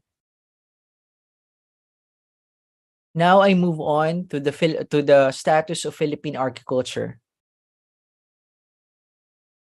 Philippine agriculture, on the other hand, is largely import and subsidy dependent. Congressman Joey Salceda, in an interview, said that the state has been a poor manager of agricultural land.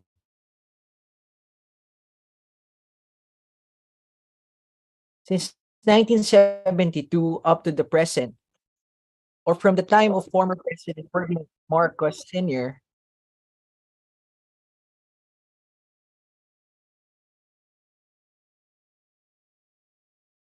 the government has distributed about 5 million land.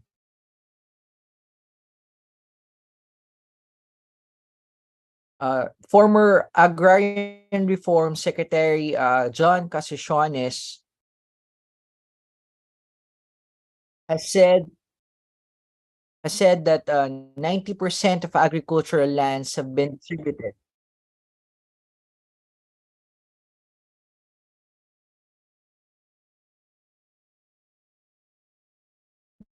Despite this, remains independent. First, our farmers lack the technology and capital to invest in agriculture. Like any business, farming needs money and technology to operate. And for a that is prone to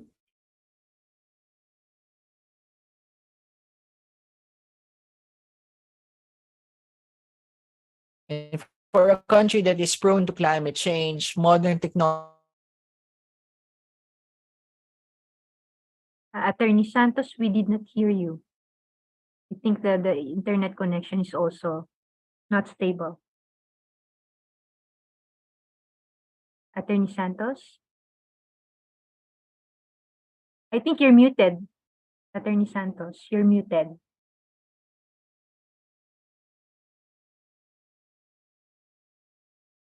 There.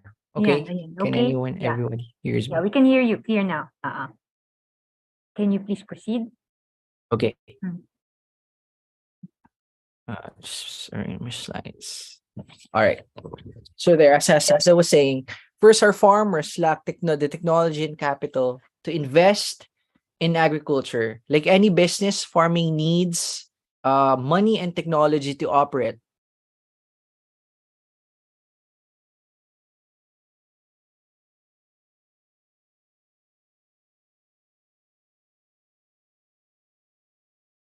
prone to climate change, modern technology is needed. Second is the problem of the economics of scale. Under the Comprehensive Agrarian Reform Program, farmers get a maximum of 3 hectares of land. Thus, Philippine agriculture is dominated by small-scale farmers. Agriculture census of 2012 indicates that close to 90% of agricultural land holdings in the Philippines is just 3 hectares.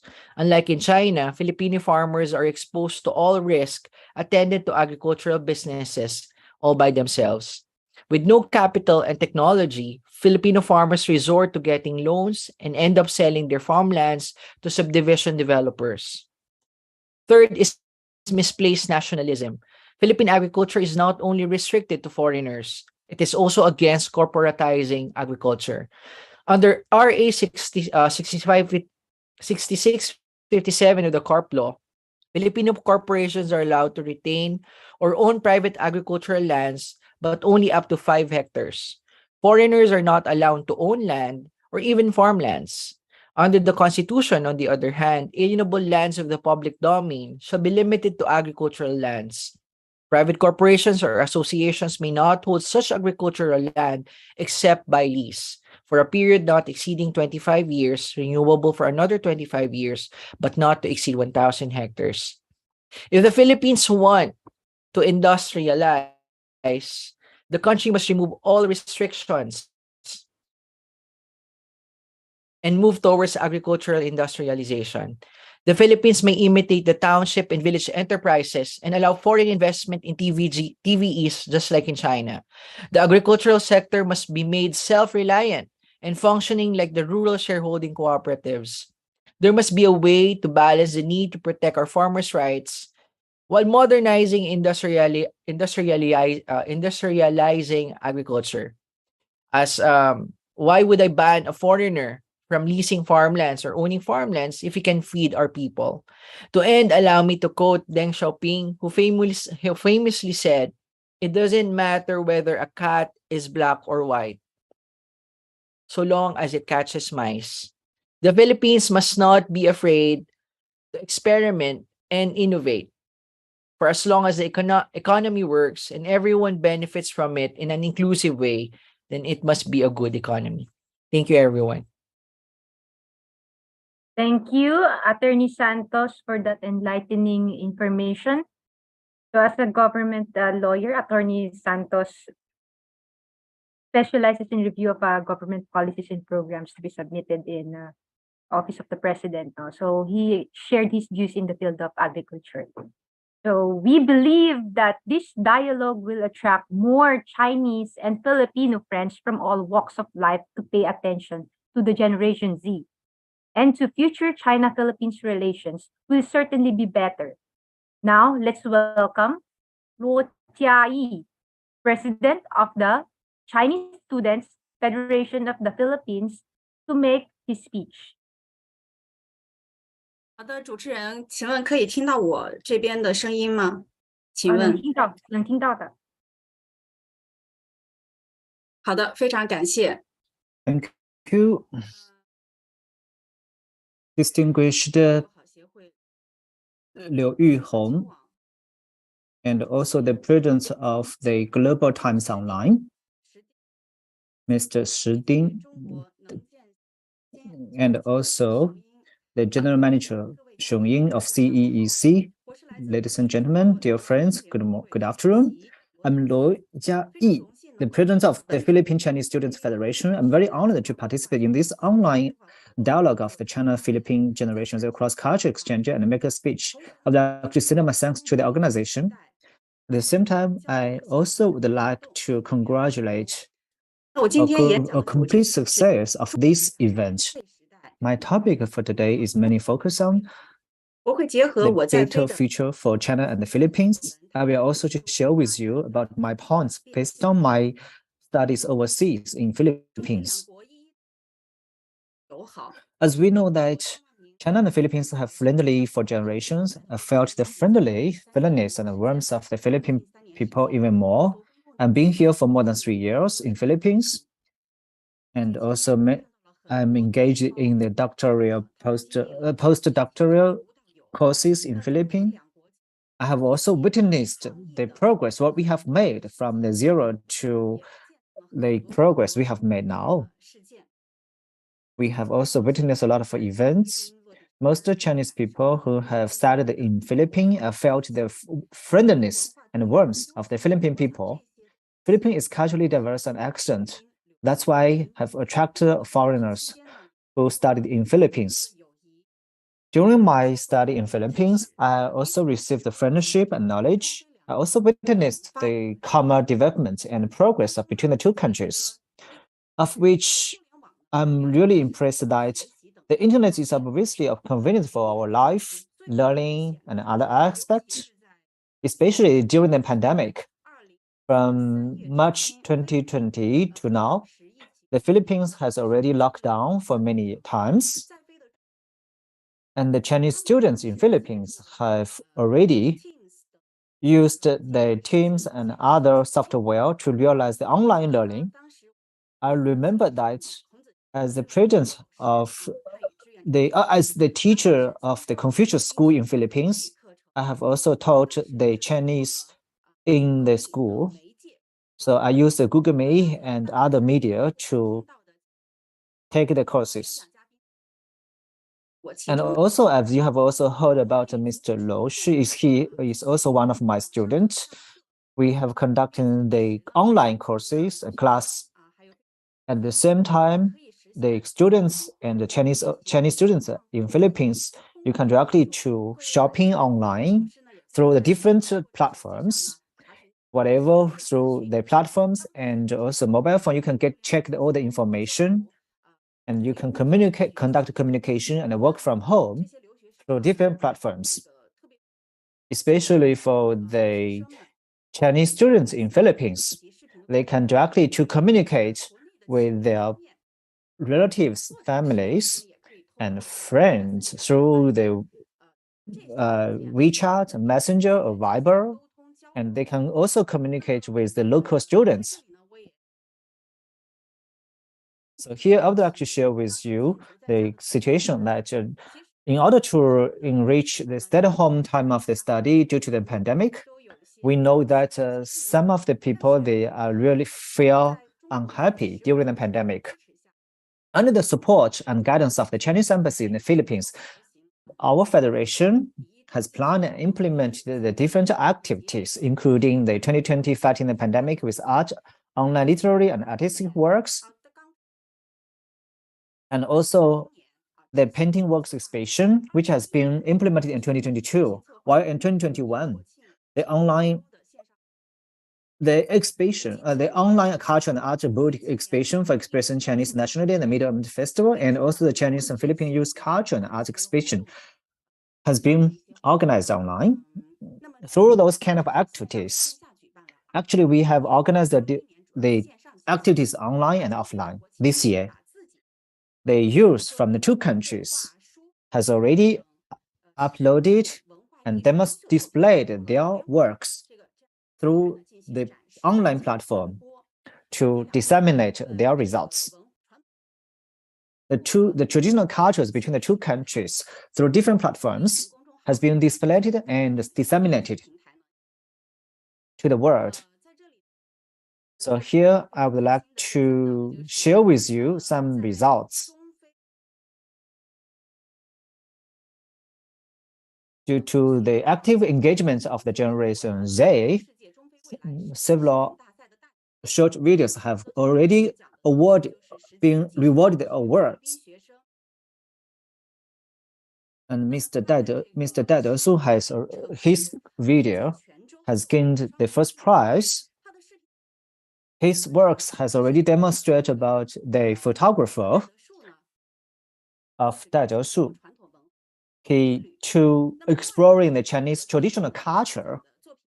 There's another award is related to the lyrics of the song to show the people who are the doctors and people who are fighting against the pandemic, which is finally to share that we are working together to fight against the pandemic. And another creative award is demonstrate that the many Chinese people who are worked and stayed in Philippines to show their spirit in Philippines, and also demonstrate about the deeply friendship and cultural exchanges between China and the Philippines, and also the development of China. According to the complete statistics of the Federation, more than 100 to 200 young people from the two countries has already participated in the exhibition online. And a number of the video has been printed, followed, and watched by more than 10 million people. And the workers who are engaged in this work are between 18 to 27 years old. They are greatly affected by the digital information. 能够学习到或者了解到更多的中非两国的文 I 化。 have also learned a lot of information, especially the cultures between the two countries. The students from the Philippines and China and the Philippines is 4 to 6. 时代呢，也见 We 证 know that the internet era was created Generation Z, has also witnessed the social cultural exchanges brought by the internet, especially for the overseas Chinese students. Before that, a transnational phone call is expensive, but also need to find a relationship venue, and limited by the relationship venue and the situation. Now, currently, it's more convenient for communication. The different kind of the software can help us to connect with our relatives and friends. At the same time, I also would like to share with you the situation during the worst moment of the pandemic last year in Philippines.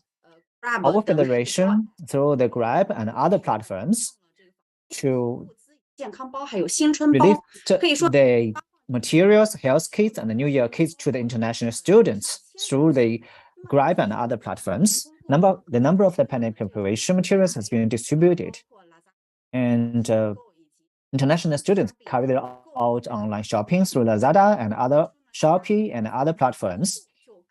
So people can stay at home to realize the convenient communication with each other. And at the same time, they can also conducting the communication through the GCash, EasyPay, and other payments to realize the payment online.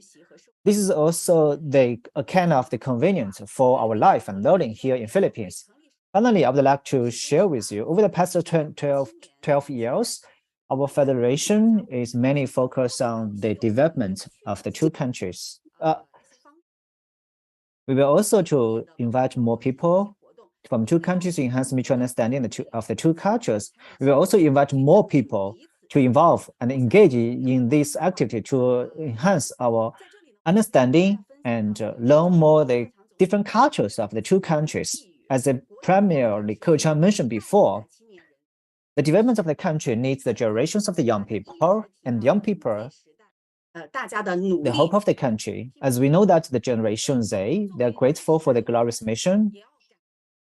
So we are really grateful for the glorious mission by the times and the challenges and the opportunities given by the history.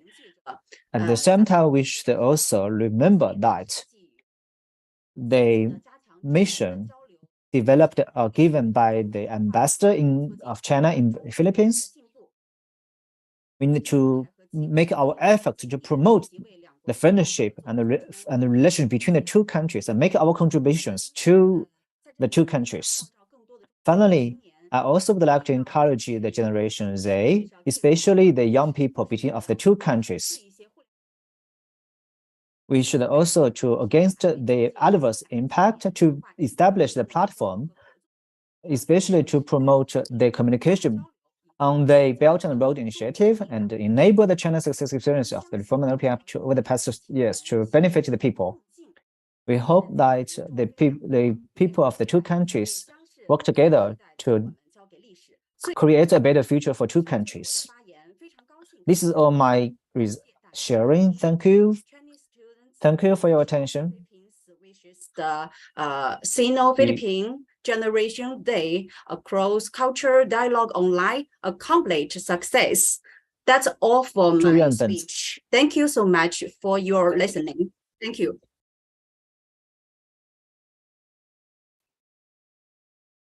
Thank you, Miss Lo. During her 3 years stay in the Philippines, Miss Lo felt the benefits brought by the internet for learning, living, and cultural exchanges. As more Chinese live in the Philippines, the friendship between the two countries will surely be considerably developed. Now, let's welcome Charmaine Paula Oliver Magbuhos, a postgraduate in global business journalism at Tsinghua University, to give her speech.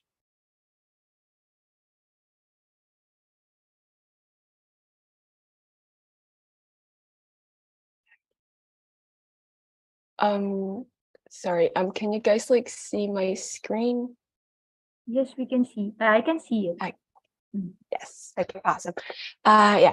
Hello, Vice President Liu Yihong, Chairman Lambino, Executive Chief Director Shi Ting, General Manager Xiong Ying, and everyone watching today.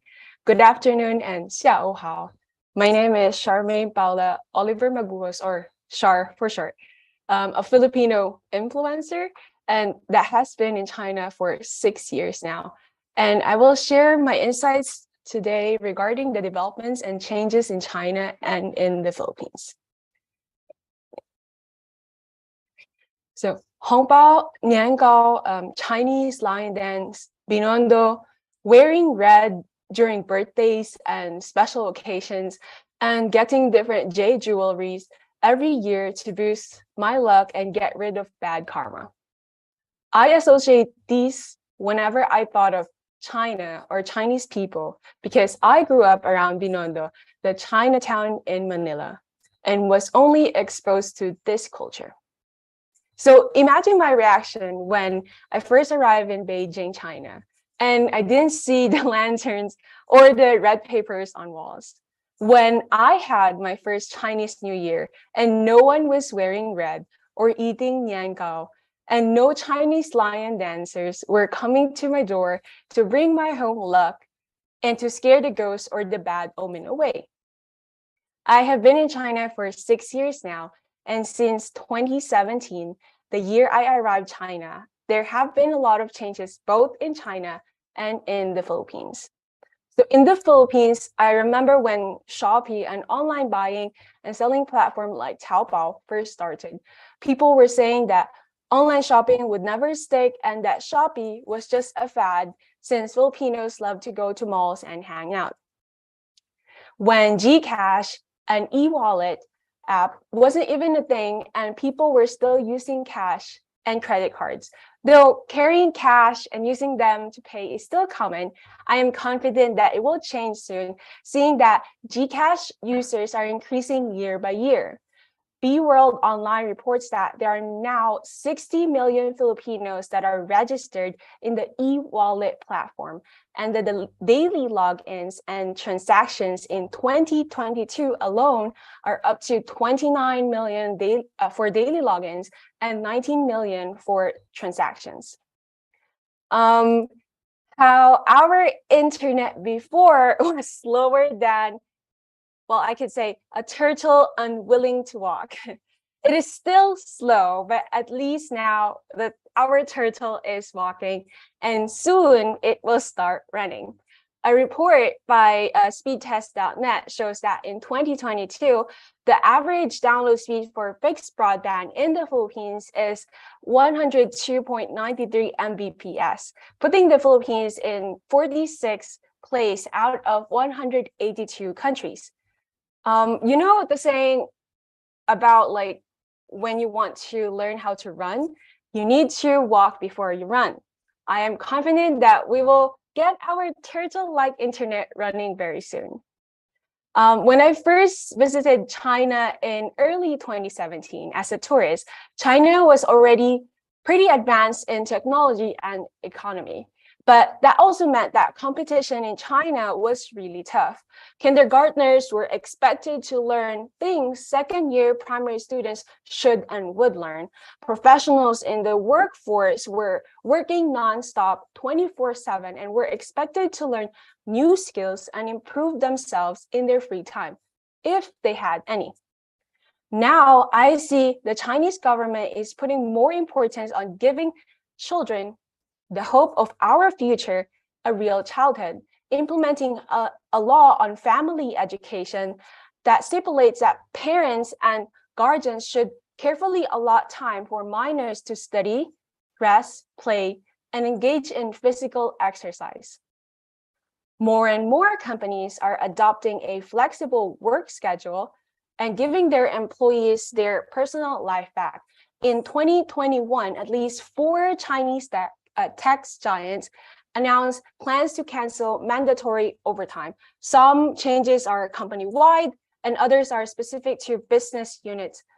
ByteDance, Kuaishou, Meituan announced the end of a policy called Big Week, Small Week, where a more moderate schedule follows a 6-day work week. In June of 2021, a game studio owned by Tencent rolled out a policy that mandated employees to punch out at 6 p.m. every Wednesday and take their weekends off. These are just some of examples, but believe me, the achievements and developments of both countries are 2 long lists that keep going. As an international student in China, I feel excited to see and be part of the changes that will unfold right before my eyes, emphasizing on being a part of these changes. The China I know now, skyscrapers, amazing architecture, wide and busy roads, a food menu that is beyond sweet and sour pork, beef broccoli, siomai and siopao, and advanced technology. A whole other culture that is unknown to the Filipino people. So I asked myself, why were we not made aware of the China I know now? Why were we not told that the Chinese architecture and infrastructure were more advanced than we thought? Or maybe why I didn't realize that China is 30 times bigger than the Philippines, meaning that we would need around 32 Philippines in order to make up a country as big as China. Maybe I should have failed my geography class back in high school. Even so, I made it my personal mission to bridge this gap. I created Shar in China, my own personal brand, where my mission is to not gather likes or followers, but to share a Filipino perspective of what China is like and to show China the Filipino culture. I am currently taking my master's degree in global business journalism at Tsinghua University, not because I want to be a journalist, but to better my communication skills so that I can get my message across. And that is, China is my second home. I want to share my second home with the Filipino people. Though my country, the Philippines, might be small, and the Filipino people still have so much to offer, and our culture is worth getting to know. Whenever I upload a video created for Ni Hao Manila, a project of the Chinese embassy in the Philippines, people were almost always amazed at how different China is and how I, a Filipino, was living my life here in China, which only shows that the videos I created are reaching the right audience. So thank you all for being here and taking part of this discussion. I'm sure this discussion will help strengthen the relationship between my home country, the Philippines, and my second home, China. Thank you. 感谢王女士。 Thanks, Chair Mary. At present, the Gen Z is growing into 他们成长在一个更加蓬勃发展的时代。 a new force in all walks of life, living in a more vigorous era. They have more open dreams and more diverse choices. They have a strong sense of responsibility and focus on social issues such as digital economy, energy transformation, and sustainable development. Now let's move on to the last topic, the ideal future of Gen Zers, the impact of digital economy and energy transition and world development. Let's welcome energy Passion, Chief Technology Officer of the ASPSSI, to deliver a speech. Yes.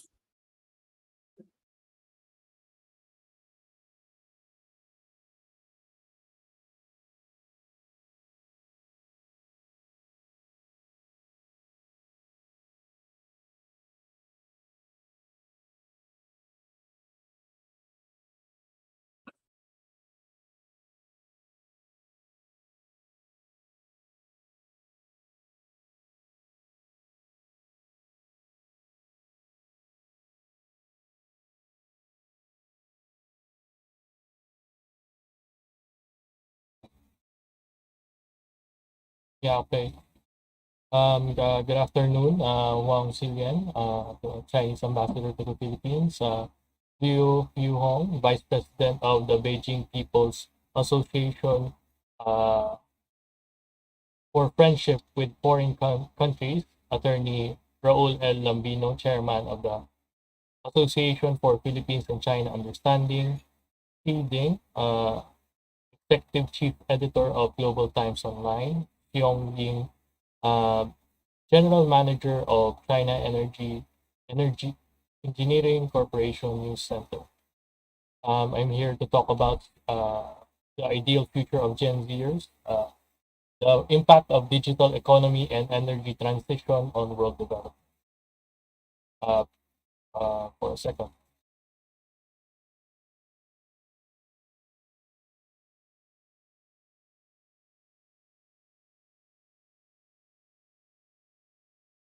Thank you. With the speed and extent at which technology has developed in the past few decades, it is with no surprise that interconnectivity has bridged many gaps between otherwise distant cultural circles of countries sharing a common region.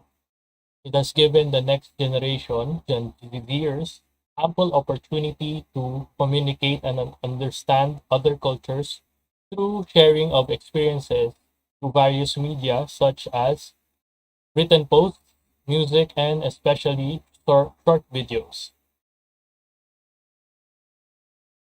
A shining example of a beautiful bridge of cultural exchange is the app called TikTok, or as it is known in China, Douyin.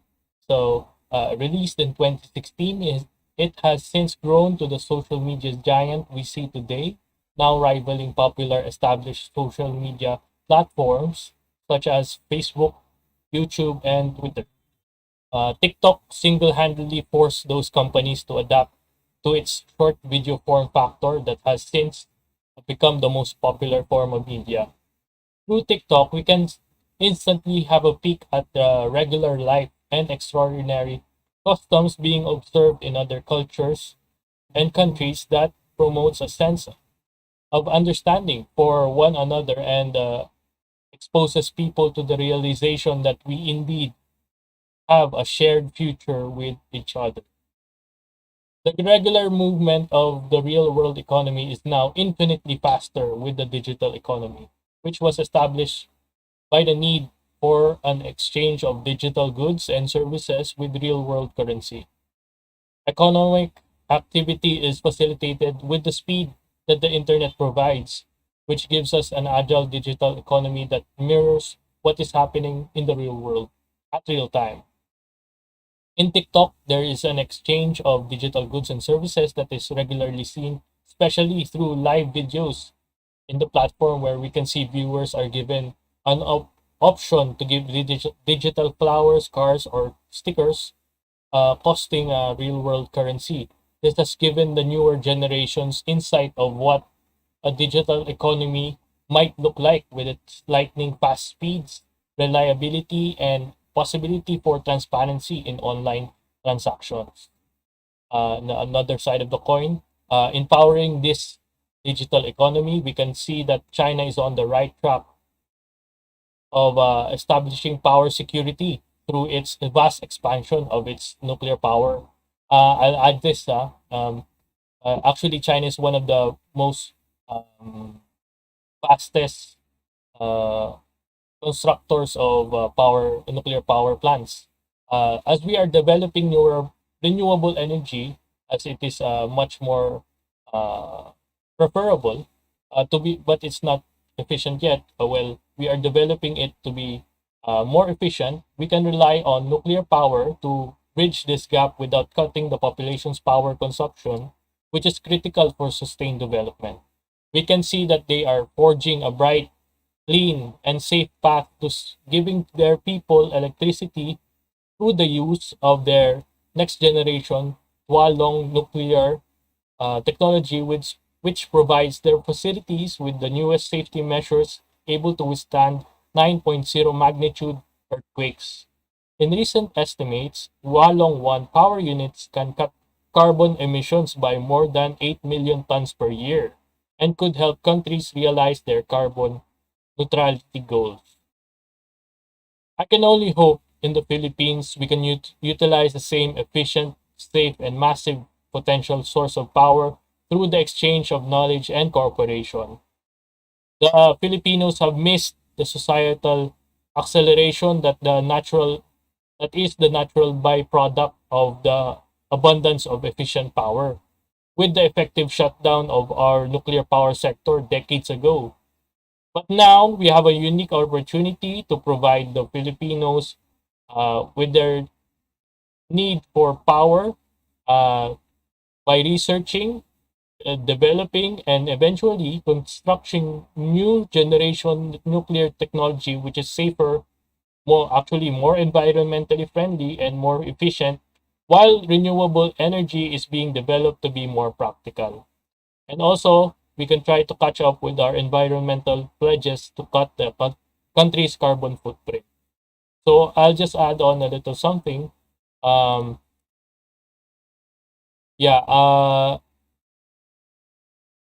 would also reiterate that thinking Filipinos are somewhat or somehow lesser beings than 1970s Koreans, which have constructed nuclear power plants then, Brazilians, Argentinians, Indians, and Mexicans who all operate, maintain, and provide affordable, efficient energy to their countries is thinking under the veil of self-depreciation and colonialism.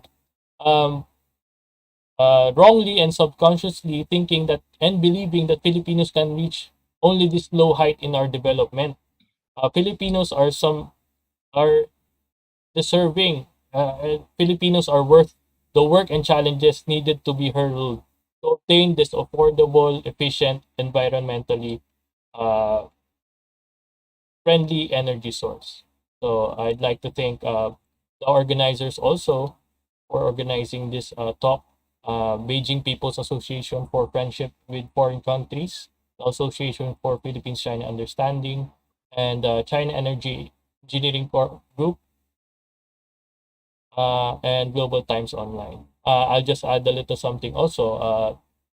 I'd like to highlight China-Philippines relationships with the opening of the Binondo Bridge, China-funded Binondo Bridge, and hopefully the opening also of the Kaliwa Dam, which will provide the much needed waters, much needed water source in our present climate. So we'd like to thank also uh, the organizers for this event. Thank you. 谢谢。感谢约书亚对当 Thank 下流 to Joshua to share about his thinking on the new energies. Their generations are keen on the public affairs actions and social fields, and they are willing to work hard for a better world. We hope that more young people will share their sense of responsibility to the world, to let people see their responsibility in the new world. Now let's welcome Lu Keyue, the representative of young employees of the Energy China, to give a speech. Good afternoon. I'm from Energy China Construction Philippines, Lu Keyue. I was working here for 1.5 years. When it comes to the unique impression of the Philippines, I think the essential one is the jeepney. As one of the most popular means of transportation in Philippines, the streets and alleys are full of jeepneys painted with different colors. Some are European and American film television stars or pop movie posters. Some are patriots of famous sports stars or fascinating formula.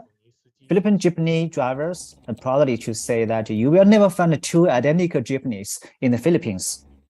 Like the young yellow taxi in New York, jeepney has become a cultural icon of the Philippines. In recent years, as global issues such as greenhouse emissions, air pollution, dependence of the fossil fuels has become more and more salient. The use of the new energy vehicles has become more popular in various countries, while in the Philippines, the Department of the Transportation launched a public utility vehicle modernization program in 2017. The program is to completely modernize the Philippines' road public vehicles, including the jeepneys and buses. The first modern jeepney route in Philippines, operated by a new type of the jeepney that uses electric drive, put in operation in 2018. As of mid-2021, more than 300 similar routes has been established in Philippines. As the world's largest producer of the energy vehicles, China and the Philippines has further deepening cooperation in the field of the new energy vehicles. In May 2018, as the BYD, one of the China's largest battery and electric vehicle manufacturers, who has delivered the first 10 electric buses to Columbia Motor Corporation, one of the largest bus manufacturers in Philippines. The new energy industry from China has continued to contribute their efforts to the modernization and cleaning of the jeepneys. Chinese ambassadors to the Philippines, Huang Xiliang, said in his speech at the 48th Philippine Business Conference and the Expo, said that as the Electric Vehicle Industry Development Act take into force, the two countries highly look forward to further cooperation in these areas. Perhaps in the future, we will be able to take a cleaner, quieter, and more comfortable jeepney to explore the mountains and rivers, enjoy the national scenery of the Philippines. We are looking forward to this day coming soon. In addition, I recorded what I saw and learned in my work and life on the personal Twitter and Facebook account. I was honored to get the attention and praise of nearly 10,000 followers. From a personal point of view, those records have invisibly preserved every moment of my overseas work life, like a diary. I can record memories in the Philippines gradually in the future. For the country and society, my records can give the Philippine people a new perspective to have a better understanding of each other. That's all. Thank you for your attention.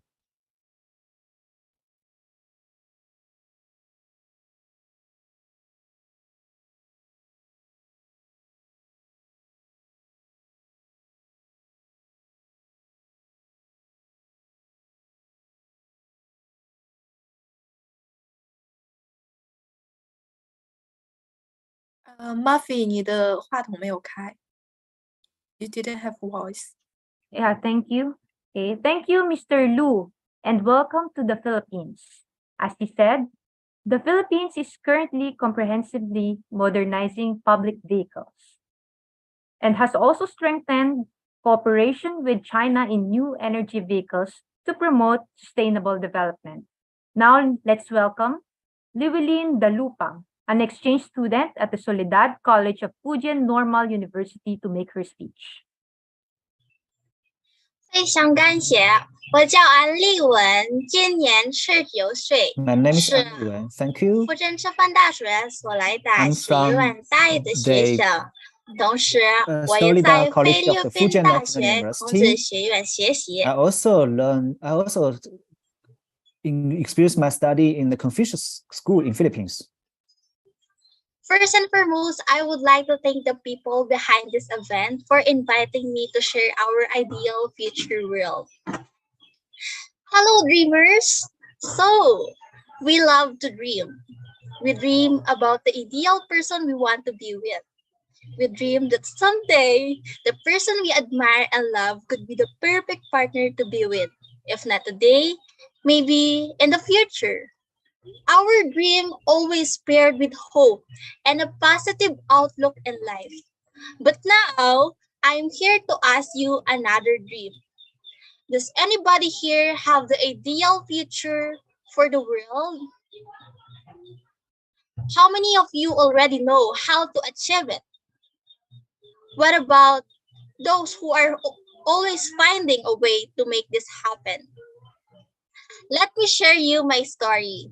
My childhood dream is to have a green, peaceful, and sustainable world, to have more advanced technology for my studies, to live in a climate resilient home, to have more smart leaders to represent their people with a heart, a world that can breathe and everyone can smile like me. What if there's a time when I can travel to the universe and back? It seems impossible. But when we realize it, it's starting now. Look, in some part, we are now living in a digitally developing world. We encounter a lot of changes from past up to now. Regarding education, it is amazing that I can study in China while I'm here with my family in the Philippines. The widespread influence of the internet, such as Baidu, Google, etc., can help us to improve the quality of education and satisfy our curiosity while being mindful and aware. Chinese dramas, K dramas, or movies can also help us in learning languages and cultural exchanges without buying CDs. In addition, one of the most downloaded and trending application during quarantine is TikTok or Douyin, which was first launched in 2016 and invented by the Chinese ByteDance developer. With this short video platform, we can do anything under the sun, can make people laugh, and can boost the confidence and showcase every country's talents, especially the Gen Z. There is also an increase in both education and business oriented content. Many psychologists have stated that TikTok can be beneficial to one's mental health and well being. Also, many professionals are now using this short video platform to share their expertise for free. I can also go back to the recorded classes and make friends globally without being there physically. Right now, we are using the Zoom Meet where there is an accurate translation. During lunchtime, Food Panda helps me to save my money, time, and to commute and lessen pollution, as well as in e-commerce or online shopping using Shopee, Taobao, and Lazada. According to the data of the Philippine DTI, e-commerce contributed 3.4% of the country's GDP in 2020. Entrepreneurs can promote their products globally with this. The more products and services are being imported and exported, the more we see the obvious effect of the expansion of the economy. In addition, during my first time using WeChat, my Chinese friend gave me a red wallet online with the greeting, 祝你生日快乐, and realized that WeChat is one of the product of Tencent, which owns the popular game League of Legends. It can be used to transfer money to buy online. Just scan the code and that's it. But now, here in the Philippines, some stores are accepting GCash payment. We can cash in and cash out, and the transactions are easier than before. As I go outside, electric cars or e-bikes are best examples of improvement in energy transition instead of using gas oil in a vehicle. In connection with this, I'm happy about the result of the Build program by the President Duterte, wherein we have more infrastructures, roads, and bridges that can help us to have a fast delivery of goods and services to lessen the traffic. Imagine if it is not built, the traffic we will have. And the more traffic, the more money is wasted. One more is a Belt and Road initiative by the CCICED. That includes the connectivity, partnership, transformation, and cooperation to promote green sustainability. The gist of it is that we are now experiencing efforts on building a better relationship between China and the Philippines. This can be a great contribution to the fruitful relationship between the two countries. And going back to the question I asked in the beginning, how to achieve our ideal future world? Simply by activating the power inside us, the youth power. Like Newton's first law of motion, the law of inertia. This object will remain like this unless I exert effort to trample it. We can activate the power we have by having the determination to take action, doing research studies, community engagements, and encouraging others to be part of the solution. Then, be a responsible media literate. From the movie Spider-Man, with great power comes with great responsibility. Before clicking the share button, ask yourself if it is helpful to the mental health and physical health of those who can see our post. Is it from a reliable sources? If yes, then share it. If no, then scroll to the next one.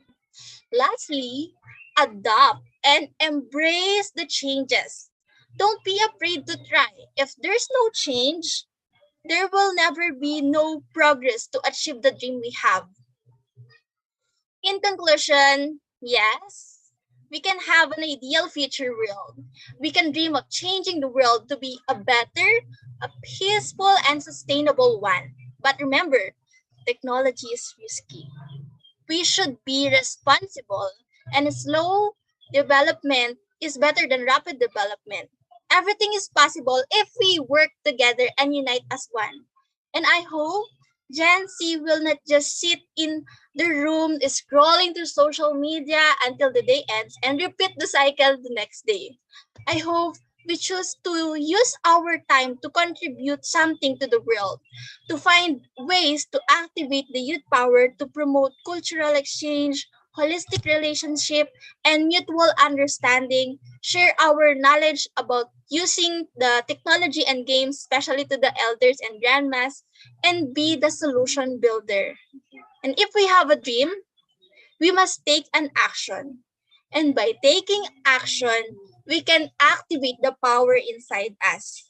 Again, I am Livelin Dalupang, reminding all of you the day, dream, action, youth power is very important for the world development as the day is passing by. Thank you. Thank you, Ms. Llewellyn. As she said, each of us should take actions to make use of scientific and technological innovation for energy transformation, together creating a better, peaceful, and sustainable world. 本次活动到此结束，非常感谢参与中非 Z 时代对 Thanks 话 to all for participating to this event. Thank you all for the speeches and sharing and your contribution to the friendly cooperation between Philippines and thank you for your effort to make the friendly cooperation between the two countries. Therefore, we sincerely appeal to take this event as an opportunity to spread the voice from Gen Zers, establishing the innocent friendship between the youngsters of China and the Philippines, and help promote peace and friendship from generation to generation. Again, thank you very much for our resource speakers today, and heartfelt thanks to all attendees. 我们还有拍个照吗？还是？谢谢，再会。我们再集体拍一张照片。 Now let's take a group photo. On the video for a photo for our photo shot. Okay. Is it ready? Okay. Just to open your video to take a group photo online. 还有要上线的朋友们吗？ Any other friends? Please open your video. We can take a group photo online. Adrian? For the end of these activities. Turn on your video.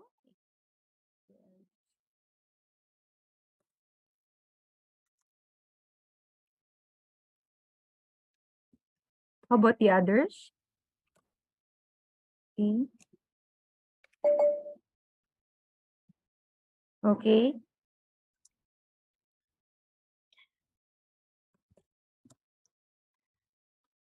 好，非常感谢各位的配合。 Thank you for your cooperation. That's all for today's activity. Thank you all. 感谢你们。谢谢。谢谢大家辛苦啦。 Thank you all and wish to see you next time. Thank you. Bye.